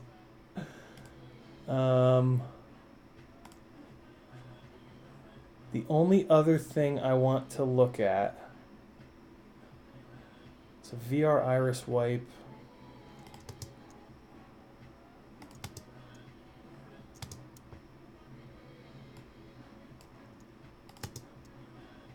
Yeah, you know, I'm gonna leave that. That's totally fine. I'm totally fine with that. Like I said, wipes are a little hokey, but that works. You know why it works? Because it kind of tracks with the trees. See it? The wipe sticks right with the trees, and then it accelerates past it. Yeah, I'm into that. That's cool. How that sits right there. You know what? I'm gonna... If I can get that flip to come a little bit early... Nah, you know what? That's good enough. Good enough. Alright, keep going.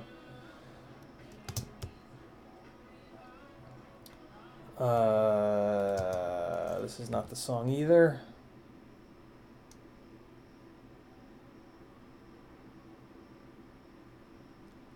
Cool, so we're into another chill spot here. I'm seeing where I might want to get rid of it.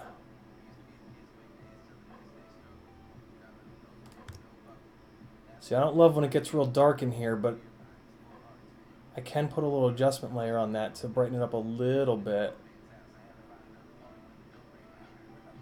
Yeah, I gotta leave this in. That worked out beautifully. Probably leave this. Might ditch that. That was a little janky. Janky jankopotamus.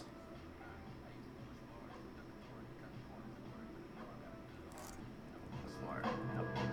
I got a feeling we might be off to a good start. New Sam, the same habits, a new season. Bar hopping the city looking for new meaning. I might be done with Come on, Seattle man. women that too Work. easy. I had to stop selling Zan because it ruined people. Had to stop doing Zan because it buried people. Had to see cats and look like married people. Had to find my own peace, I was scaring people. We all fucked the same piece, we were sharing people. And I'm stingy boy, had to clean my nose. I was stingy boy, we was parent trapping. I was Lindsay boy, I felt Lindsay boy, I got busy boy. Uh-oh, let's go to the party. Work nights like beyond the darkness. A broken artist, I wrote this part. Drunk in my studio apartment. Now I'm finally out for the valley. This is not bad. To the finger, I had to do without him. Never thought me a Picasso would get off it. Clean sober, turn leaves over. Every single second of the second. I was on fire this day. This was a good day of flying. This is one of the best days of flying I've had since moving here.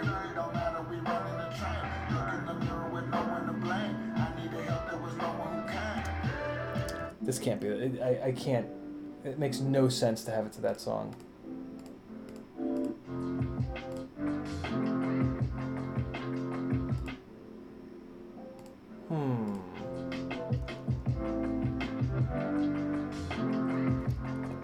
Nah, not gonna happen.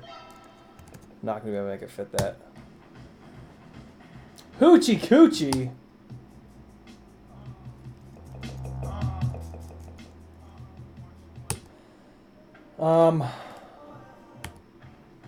I might go with that original song, guys.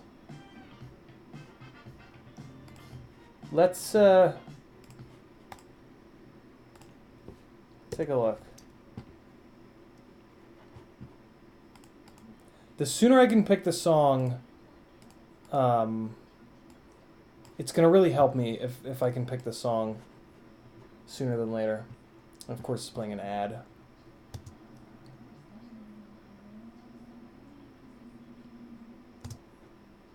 All right, come on, ad. I know. They'll play the ad for you guys. You guys have to suffer through it. At Wellstar North Fulton, we care for the whole you. Visit wellstarhealth.org. F off. All right, so beginning of this song is coming. Try to sync it up a little bit.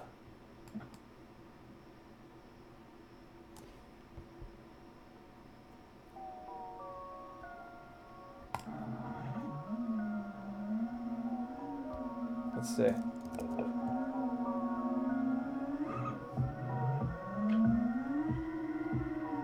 That lines up pretty good by itself. God, fuck, come on, man. Oh, I'm not on proxies.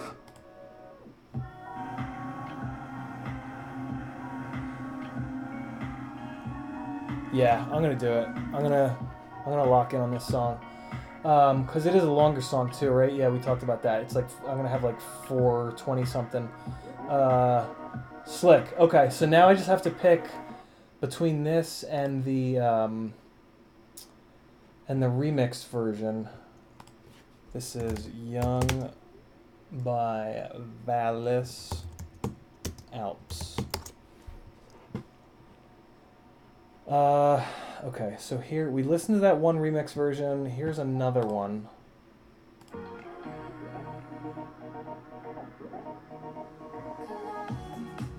Oh, damn!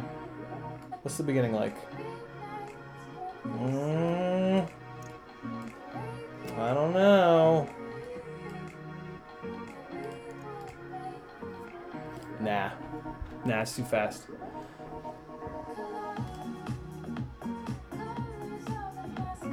Or is it?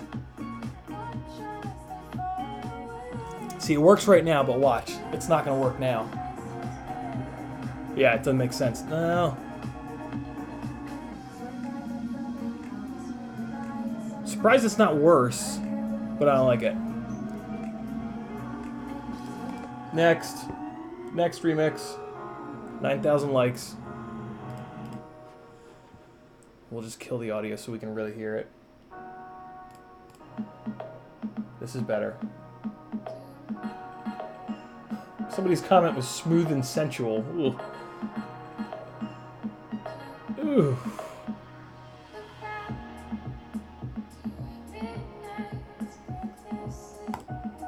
It's a cool song. I really like this song.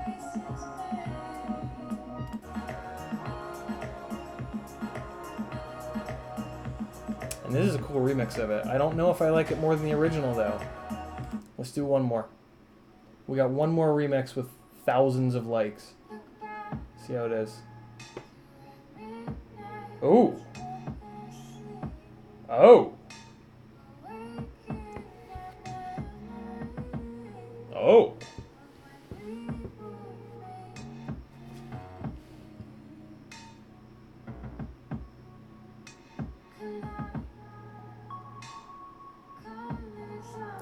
Doesn't have that big hit that I want, though.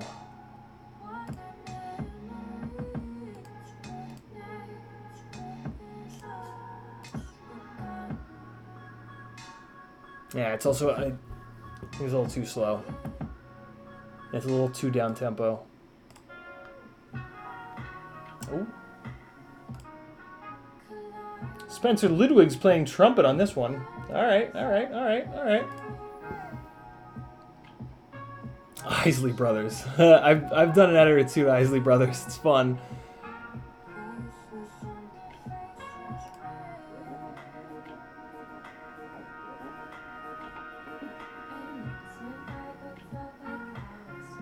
This is a really cool edit, but I'm not going to use it. I'm probably going to do the original.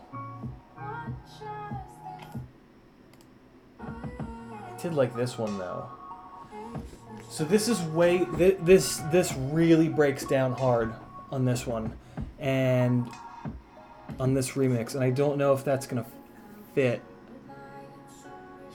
as well. It'd be nice if I got more than 1 frame a second. I mean, you know, I'm just saying. Yeah, see, it's too dropped down. Man, that's fucking stinky, though. That makes you make the fucking my upper lip smells face. And then this remix is too fast, isn't it? I mean, if I wanted to really pour some time into this, I could do something fun with the original and then this remix.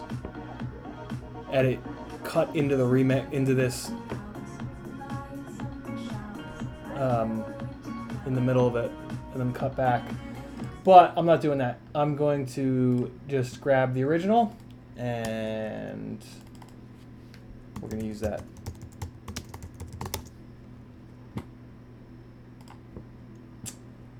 Grab it here real quick, and cool.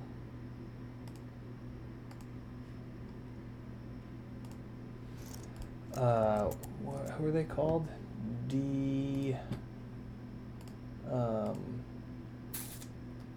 What's their name? Vallis Alps. Name the songs when you download them, or they will go away forever. Alright, sick. So we pull that into the project screen here, and then we pause it on SoundCloud because there's about to be 18 versions of it playing on top of one another. And now we can pull it in, although we do need to unmute something in order for it to come on in there and hang out with us.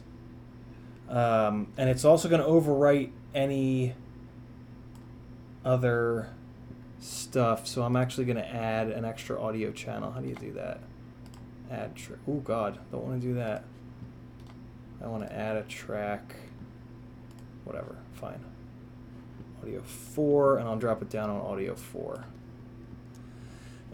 So I need to cut the front of it off, which we talked about. Oh, that's funny. That fits really nice, actually.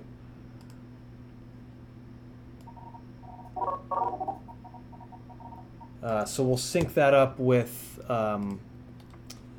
the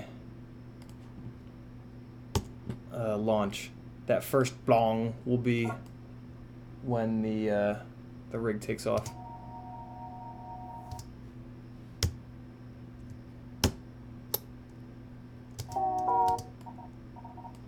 So it's probably going to be somewhere around here.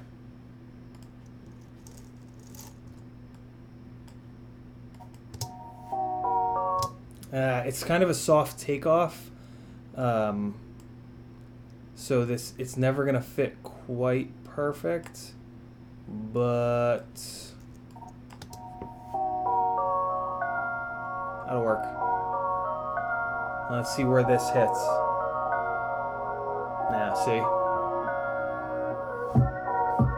that's what I want. I want that first thud to be on that. So what I'm going to do is I'm going to cut it too short. I'm going to line that up, and then I can extend it. I'll show you guys what I mean. So I cut it too short just because I want to get that thump into the right spot here. So there's the all right, so here's a way to do this. You can see in the waveform where that thump is, right? So if I go here and I scrub this until that point, thump. That's where I want that thump. Now I can see it, and I can just keep moving it. There's probably even a keystroke to move it. Like Control, no, Option, no, Shift, no, Command, it's Command. So I can just Command Shift, scooch this thing over. And now it's lined up on the right spot. And now I can just grab this and pull it back open. And now the beginning is going to be like random, right? Just but if we just ramp it up, ramp it in with effects, audio, transitions, crossfade, any one of these crossfades will just here it ramps it up nicely for you. So we lost that initial music hit with the takeoff, but here's the payoff.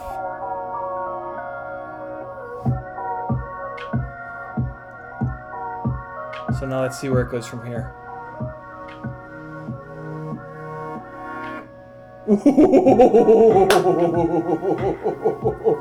God, I love when that happens.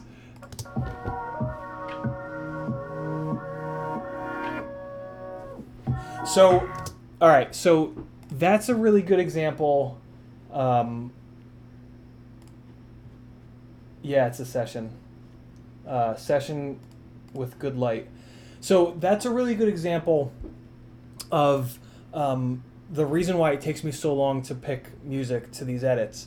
The pacing of the flying and the pacing of the song, if they mix, that will happen. you will have like edits in there, and there will just be things that naturally line up in the music, and that's if anything, I think maybe that might be like my strong suit when it comes to like FPV editing is making that happen, because the other way of doing it is to throw a ton of clips in there, right? If you want to line your stuff up, or you ramp the speed of the video up and down. Nurk does that a lot.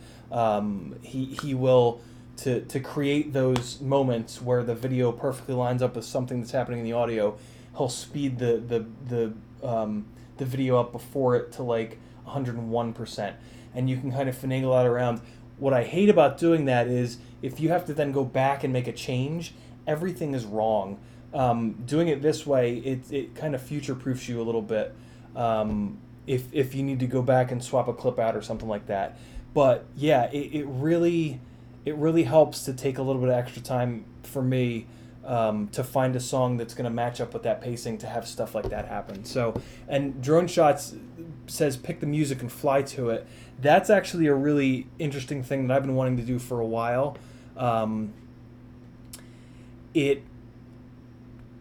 Yeah, I mean, for sure, if you can pick the song ahead of time, I want to do that. I actually want to fly a bunch of batteries to the same song and almost make like a routine, sort of, because that's like the ultimate way to have everything line up, is to learn the song, learn the swells, and I don't know, whatever it's called when it comes back down, and then you can match your flying to that. But doing it after the fact here is super, super fun, because this allows you to be even more creative with it, and throw some of these cuts in, and cut to a different battery and shit like that, and cut out the mistakes that you inevitably make. But yeah, that's what happened there. That's why that lined up like that. And usually it'll line up close. This lined up perfect. It actually lined up on two hits in a row. This one, and then that. So that's fun. So let's see where it goes from here.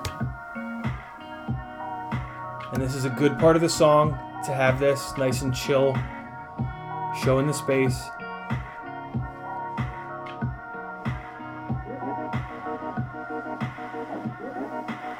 And now we get down into it. But we're still chill, okay. I thought the song jumped up there. I can see in the waveform where the song gets a little nuttier. Yeah, so this ain't gonna work. This is too fast paced to the music, but that's okay.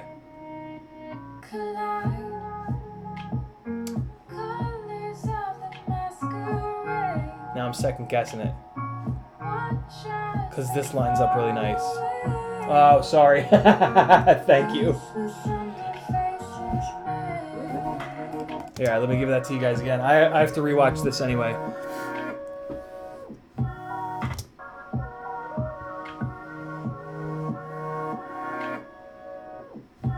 Man, that's nice. I really like that.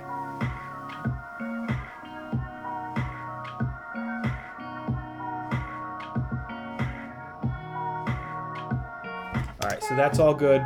This is where I want to figure out if I'm going to keep it or chop it. Still works. Now's when it starts to not work. Oh, but see, that lands right on the beat, so that locks it in. I'm gonna leave it. And it even lines up with that. That throw lines up with her voice, which is really nice. No, it's actually a little early, so I am actually gonna cheat that.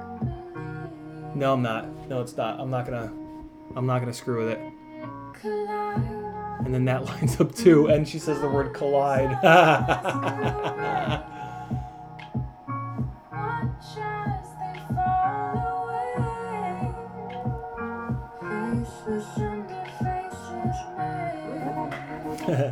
All right, cool. So we got a good chunk in there. I also like to leave it to have as long of a run as I possibly can. You guys should be seeing it now, I hope. Cricket says he listens to music when he flies, but never uses a song for the video. I do the same thing. ZDK. I only ever... So I actually listen to this playlist when I'm flying.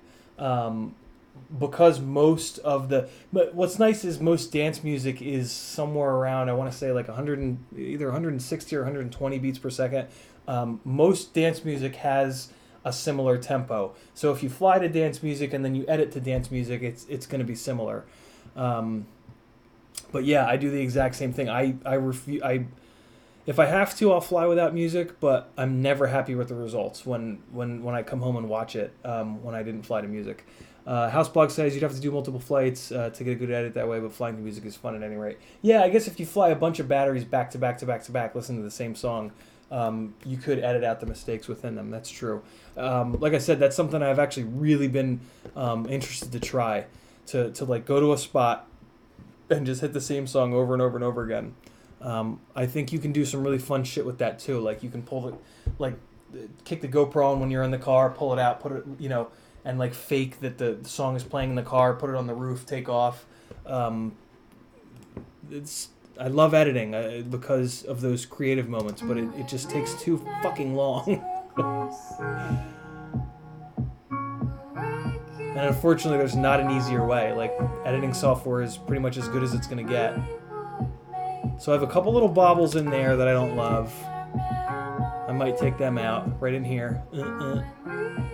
But that throw was really nice. And I like that too.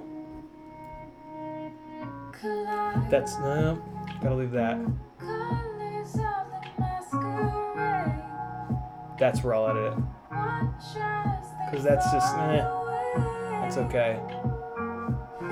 That's a nice little throw, but then I hit the ground. All right, so that's where I'll clip it.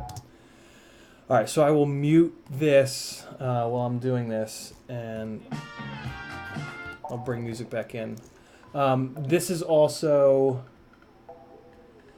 Wreaking Havoc's asking about binding flies, and those are the one thing that I don't know jack about. Thanks for hanging, Houseblog. Look up Nick Burns, Wreaking Havoc. Nick Burns is the guy. He is the micro tester that can fly and takes the time to fly the rigs enough to see if they break.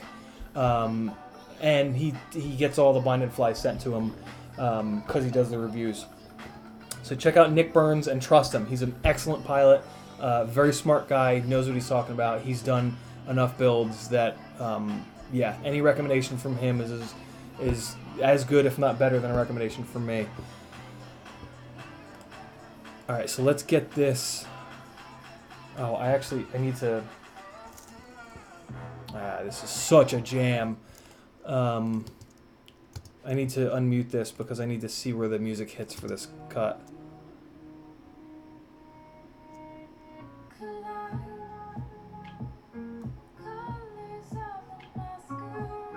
It's gonna be there. So when you make these cuts to the music, do them multiple times. I'll clip this to where I hit the ground because I know I'm not going to keep that, and then I'll just clear this. I won't ripple. I'll just clear that out. When you do a cut, how you doing? Good, I'm just opening the door for you. Is it late? What time is it? 11? I could just look. 11? Is it 11? What time did I start? 8, 9, 10, 11? Wow, it's been 3 hours. All right, we're going to wrap this up in a minute. We got a little bit done here, though. When you make these cuts to the music, watch them a bunch of times. Wreaking Havoc, if you're going to buy a frame and build it yourself, which I do somewhat recommend as long as it's not your first build. If you want something for freestyle for 3-inch, got to go with the Acrobat. If you want something a little bit lighter and you want a mix of FPV cam and freestyle, if you want to build an HD micro, it's got to be the Acrobat. If you just want something for FPV or something that's a mix or something that's a little bit lighter, this is the Rotorius Ripper frame. It's coming out the end of September. The end of whatever this next month is. Is it coming up October, I guess? Should be coming out end of October. If you're interested in that, join the Facebook group Rotorius. What's the name of the group? Rotorius FPV Underground. If you just search for Rotorius, you'll find the group. Rotorious.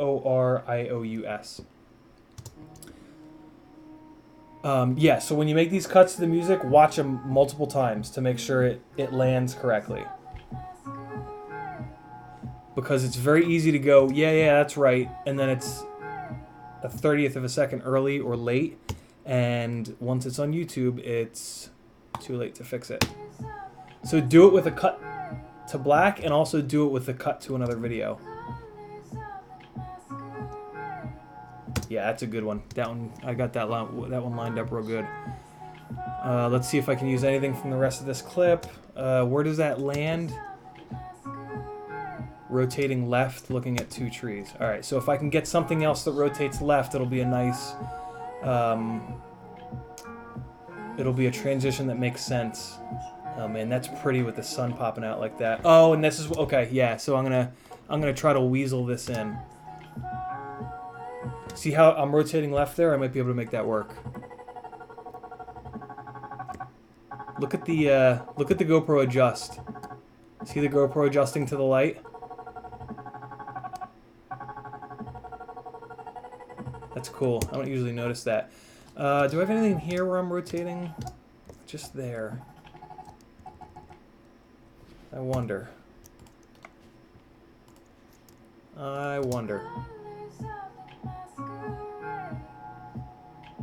That's not bad.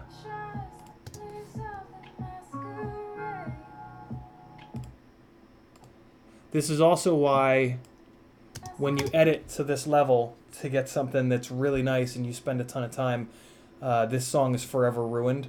Not fully ruined, but every time you listen to the song for the rest of your life, you'll think of this edit. And if you and you can legit ruin a song. Like if I put more than like 4 or 5 hours into an edit, I won't be able to listen to that song again because of this right here. I'll listen to each piece of the song over and over and over again to make sure it lines up right. And so that's a little sharp. Let's put a little short dissolve on it to just smooth out the edges. If I left the full dissolve, it wouldn't give us the impact of the hit of the song. So if you shorten the dissolve up to like 5 or 10 seconds,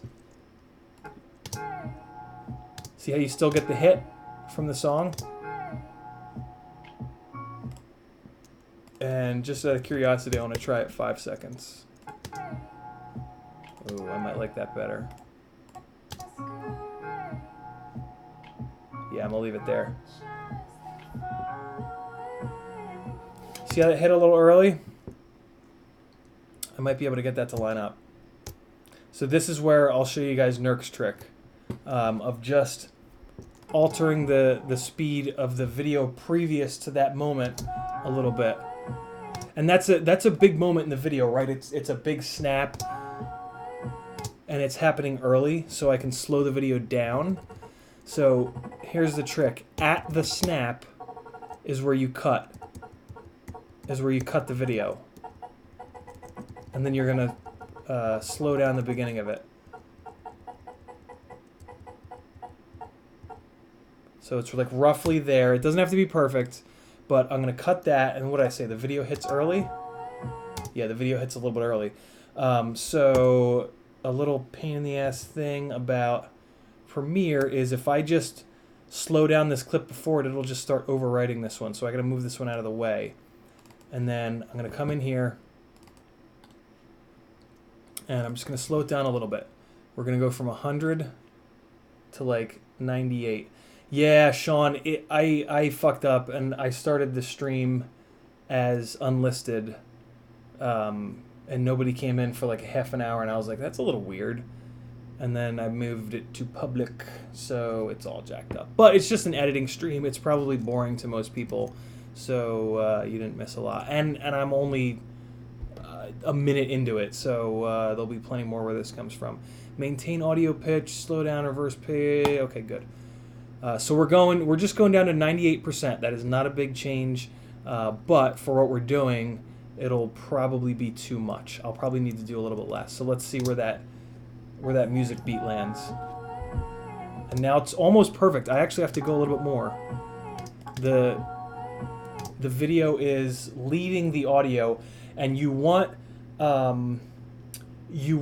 the nice, Kyler. Thanks. I have no idea. I have no idea if you guys, because I get in the weeds with this stuff. Because I really try to put work into the edits so that they're like, not just like, you know, here I threw something out. Like if I'm gonna do it, I want to try to make a little bit of a piece of art. You want your video to trail the audio. If you can't line something up perfectly, you want the video, the moment in the video that you're looking to sync up with the audio, you want that to trail it. You never want it to be early. If it's early, it never looks right. So I got this one a little bit early at 98% on the speed here, so we're going to try 97. Wow. Really? 97.9? Come on now. Who's that exact? So this should be just right. Nope, it's still early. How is it still early? Interesting. Let's go to 95%.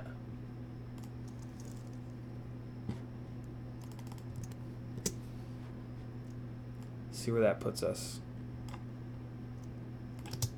Oops. There we go. Better. All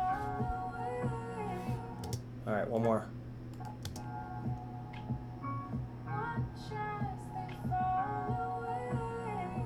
It's about as good as it's gonna get. I kind of want to push it back a little tiny bit more because again, if anything, you want it to be late, but it's definitely not early at all.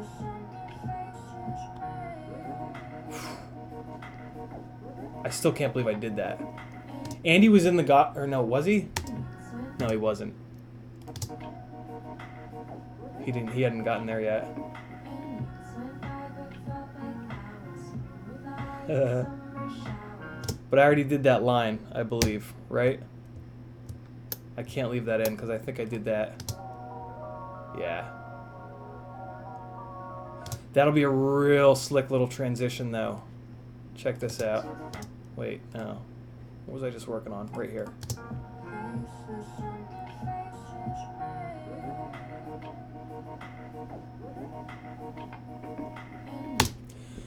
This is going to be a cool one. So I'm just listening for the... I want to sync it up on the thump. Ready? No thump. Hear it? Thump. I don't know if this mic is picking it up because it is a pretty low frequency thump, but you can left arrow, right arrow, and sometimes you'll hear the thump that you're trying to line up on, and then go one after it because, again, you want the video cut to follow the audio, if anything. So we're going to chop it, and we're going to get rid of all this because we've already run this line down here. And that, see that, I don't like that correction. Although I got onto the sidewalk really nice.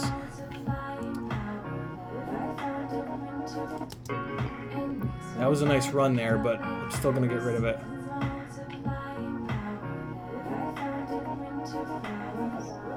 Whew. So everybody asks me why I fly light 5-inch rigs. This is why. This. A heavy 5-inch rig will fall at like twice that rate. 600-gram rig is the only way to get that nice slow motion controlled fall. The heavier ones fall out of the sky like a sack of hammers.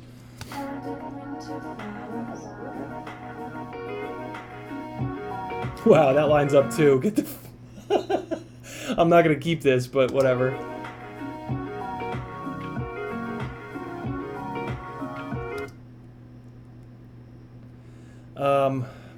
I'm trying. So I'm just right now. I'm trying to decide if I want to keep anything from the rest of this. Like, the earliest I'd possibly be able to keep is like right around now. And like logically, where are we at? We're going down this side of the parking lot. on this one.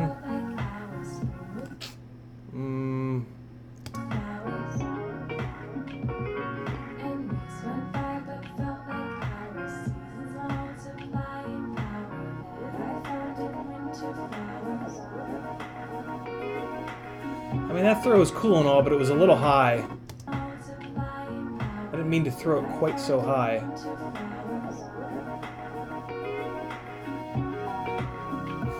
I might ditch that whole sequence.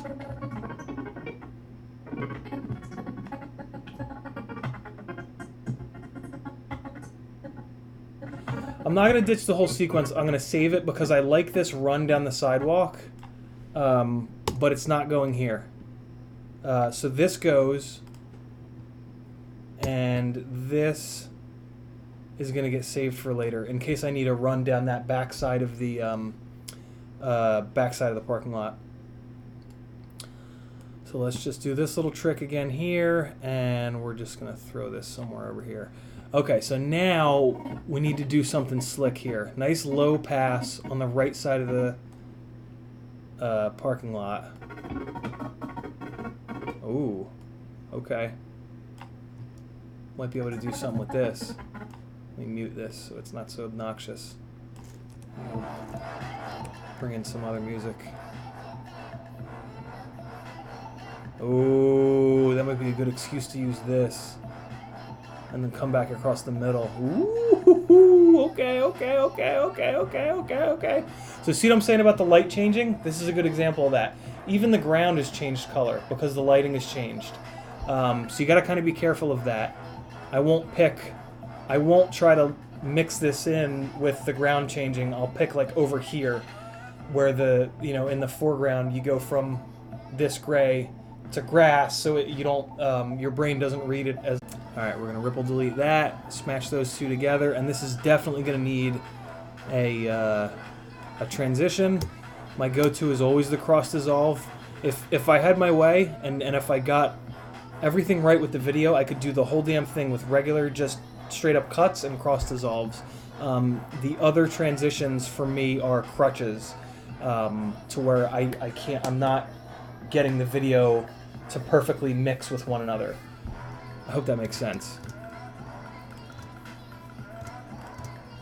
Alright, so here's something that's happening, right? I have my nose buried on this, and on this guy here, on this the scene I'm cutting to, my nose is up a little bit because I'm slowing down to not bomb into this car, so I might actually need to use something other than a cross dissolve.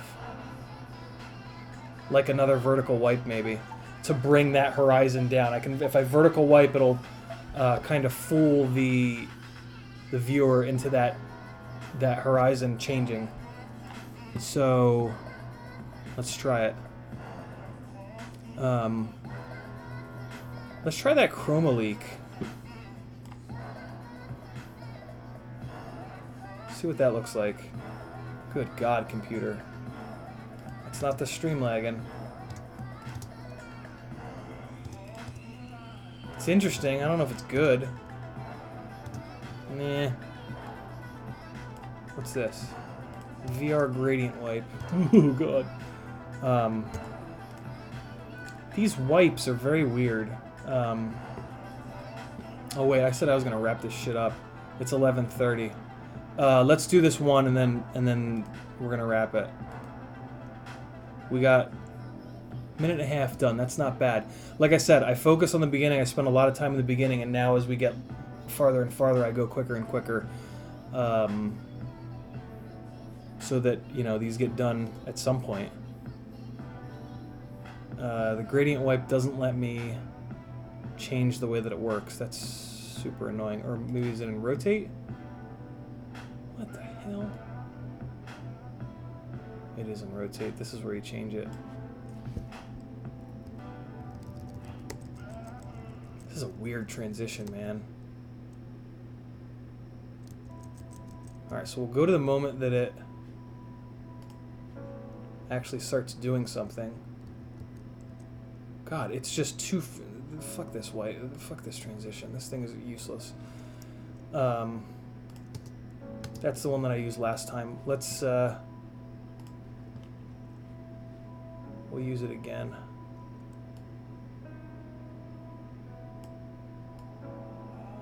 Oh, right, that one doesn't make any difference. It's this one. We want to make it like that. And then let's see what that looks like. Okay, so it's going top to bottom. Nah, I don't love it. Nah, doesn't work. What if it goes bottom to top? Is there a way to do that? Nope. You idiots. Alright. We'll keep going. Yeah, that's just... A lot of these get overused. Well, that's kind of cool. Look at that. It's, using one of these transitions that's not quite perfect drives me insane. Like, it's just... I just don't like it. Left and right. What can I do with left and right? Nothing? Alright, let's pull this up to the top, see if we can do something with that. Alright, there we go. There's at the top. Left and right no longer matters. What's that look like? That's a little better. Nah, it still sucks though. Damn. We'll find one. More feather won't help. Ooh, the zoom in and zoom out level. That'll help us. Let's get this feather here. Zoom out level. So is that what it's doing? It's zooming? It is. It's zooming at the last second. That's interesting. So what if we go... What if we go up to like 30? See what happens. Nah, it's not better. That's not the one. Not the one. That's definitely not the one. Oh. Yeah, definitely not the one. How would that ever work? How would you ever use this?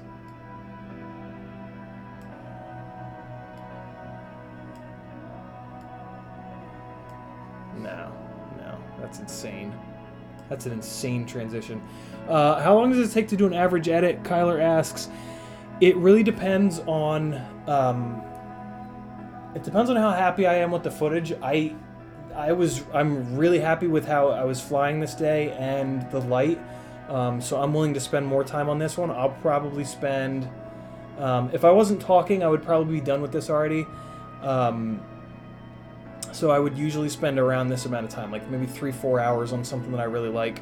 To give you some perspective, my drift edit from late last year was at least 20 hours I had into that. But just like a random freestyle edit like this, it also depends on how many like long runs I have. This one I might only have to put another half an hour into this because some of these runs that I have coming up are really clean, not a lot of mistakes, and I'll just like drop one of those in and just fast forward a minute and a half. But yeah, I mean the quickest I'll get one done is probably about an hour. I always take at least an hour. If nothing else, then just to pick the song. The song choice is one of the harder things. Spherical blur, huh? Oh man, this computer is struggling. How can I make this not so stupid? I know how. It's the second value. Wow, come on, man. Come back. Come back to life. Alright, so if I pull this so it's straight...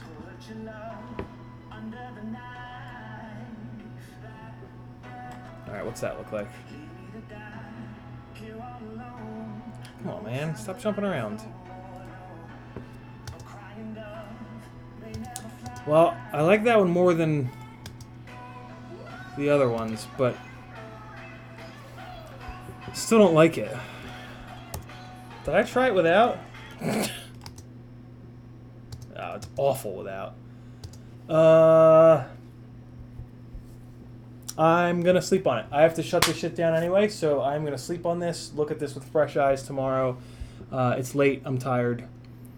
And so if there's any questions, get it in there. Sean, I get I use Spotify and I favorite songs, and then that creates a huge liked songs playlist here that I'll leave on random just to give a lot of variety in there. It's mostly FPV related stuff. Some of this is like stuff from our wedding from a couple years ago, but this is mostly FPV related music, and then I will once I find something that I like, I'll drop it into SoundCloud. I rip it first just to get just to make sure it totally works until I'm completely done, and then I'll go through SoundCloud or wherever the artist has it to spend the dollar to buy the damn thing. Just so that I have a better quality. When you rip from SoundCloud or from YouTube, it's not very good quality. So the last thing I do in any edit is buy the song to get a good quality version of it, and then I'll drop that in, and away we go. So yeah, that's where I will end tonight. I hope you guys enjoyed. I'm actually curious, how many people are still left? Is this like a normal stream, or did a lot of people bail because this was pretty slow? Let's see. Yeah, it is copyrighted. In order to make any actual money on YouTube, you have to be getting millions and millions, if not tens of millions of views. And I'm just never going to get there. I never care. I don't really care to get to that point. I would rather use... I don't think I would ever be able to get to that point, is what I'm saying, is actually what I'm saying. I'm not a good enough pilot or editor or whatever to get to that point. So I would rather make edits that I enjoy more and that you're going to enjoy more with copyrighted music and just not monetize them. So that, and then the real money is not in YouTube views. The money is in affiliate links, super chats apparently, and affiliate links. That's how you make money on YouTube, not with using non-copyrighted music and have something that explodes. Maybe something will, and I'll be sorry, but if I were using less quality music, it wouldn't be as good, so it probably wouldn't explode. I'm not good enough to have something that with copyright-free music is going to go viral and explode, right? So you never know, but it's... if I ever did like a big project that I was going to spend a ton of time on, that's when I would think about using copyright-free music. But a regular parking lot flight edit, I'm going to use the best song I possibly can to make up for the fact that it's me jerking off in a parking lot with a quad, right? So that's just my philosophy. I actually... it's funny, Snake has the exact same point of view, and I didn't realize it until recently. I was watching one of his older videos, and he said pretty much exactly what I just did. I'm like, damn, okay, so I guess it's not just me. And what's funny is he's a photographer as well. I did still photography for the better part of 15 years. So and that is his profession. He's a pro photographer. So who knows? Maybe it's I don't know. Let me look at something though real quick before I shut this mother down. YouTube Studio Beta, and let's see how many people are still here. I'm curious. Live events, and I had a feeling people would bail. 8 people, that's okay. That's all right. It's 8 people that are interested in editing. Not a lot of people are interested in editing. Most people just want to go out and fly, and that I do too. I really do. I would really prefer to just go out and fly. But then why am I flying around with a GoPro?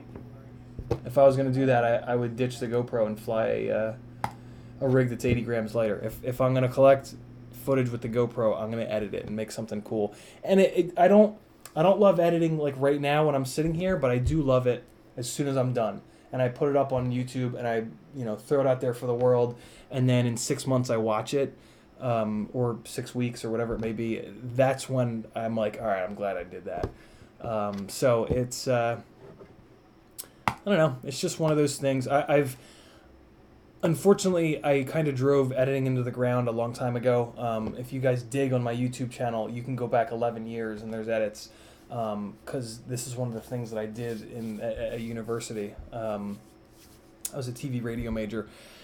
Unfortunately, I did too much of it 7 and 8 and 9 and 10 years ago with cars, and I kind of burned out on it. And ever since then, I've been trying to, like, I take breaks from it, and then I come back to it, and it's really fun for a little bit, and then I get burned out again. So, like, I haven't put up an edit in months because of that, because I've been kind of taking a break. So when I'm editing and I start to feel that burnout, I'll just walk away. And that's kind of where I'm at right now. So we will shut this thing down. Thanks to the folks that stuck around. I hope you guys learned a lot, because I know editing streams like this are pretty rare. I definitely want to do this again. I might just, like, when I'm doing editing, I might just throw the stream on at random during the week and not even really, like, look at the chat and just work and try to maybe talk through it. The problem is, when I'm talking through it, I go a lot slower because I want to show you guys what I'm doing and whatnot. So it's, I don't know, it's a balance that I'll have to kind of figure out. But thanks for hanging out, guys. Here's a link to my Patreon, or a link to the song that I just used from SoundCloud. Here's a link to my Patreon. For as little as $3, you can get in the door. I use Patreon as like not a message board, but like a bulletin board for all my secrets. I've got like articles that I've written, reviews, just random thoughts, unlisted edits, and then you get some other cool shit. So if you've got a couple bucks, if you're willing to sacrifice a cup of coffee a month, as Joshua Bardwell puts it, join Team Ciotti, and I promise you won't be disappointed for $3 a month. Or if you've got $20 a month and you really want to show some love, that's cool too. I'll love you that much more. I'll love you $17 more. Thanks for hanging, guys. Hopefully you learned something. I'll be back. I'm going to do a random stream this week. And then I am, even though Joshua said, like, Ciotti might cover me, I am going to cover Bardwell this coming Sunday at 1 o'clock Eastern to 3 o'clock Eastern. And then the day after, Monday, I'll take his time slot again. But we're going to try to do it on his channel, so there's a bigger viewership. Monday is 8 to 10, which is what I did here tonight. But I won't make it a private stream like a jackass this time. So, yeah, thanks for hanging. I'll see you guys in a couple days. I promise I'll do a random stream this week. CiottiFPV is on Instagram, YouTube, Facebook. Look me up. Talk to me. Show me the cool shit that you're working on. Let's be friends. Later. Oh, I gotta launch back into OBS. I can't just push a button on my phone anymore. Peace.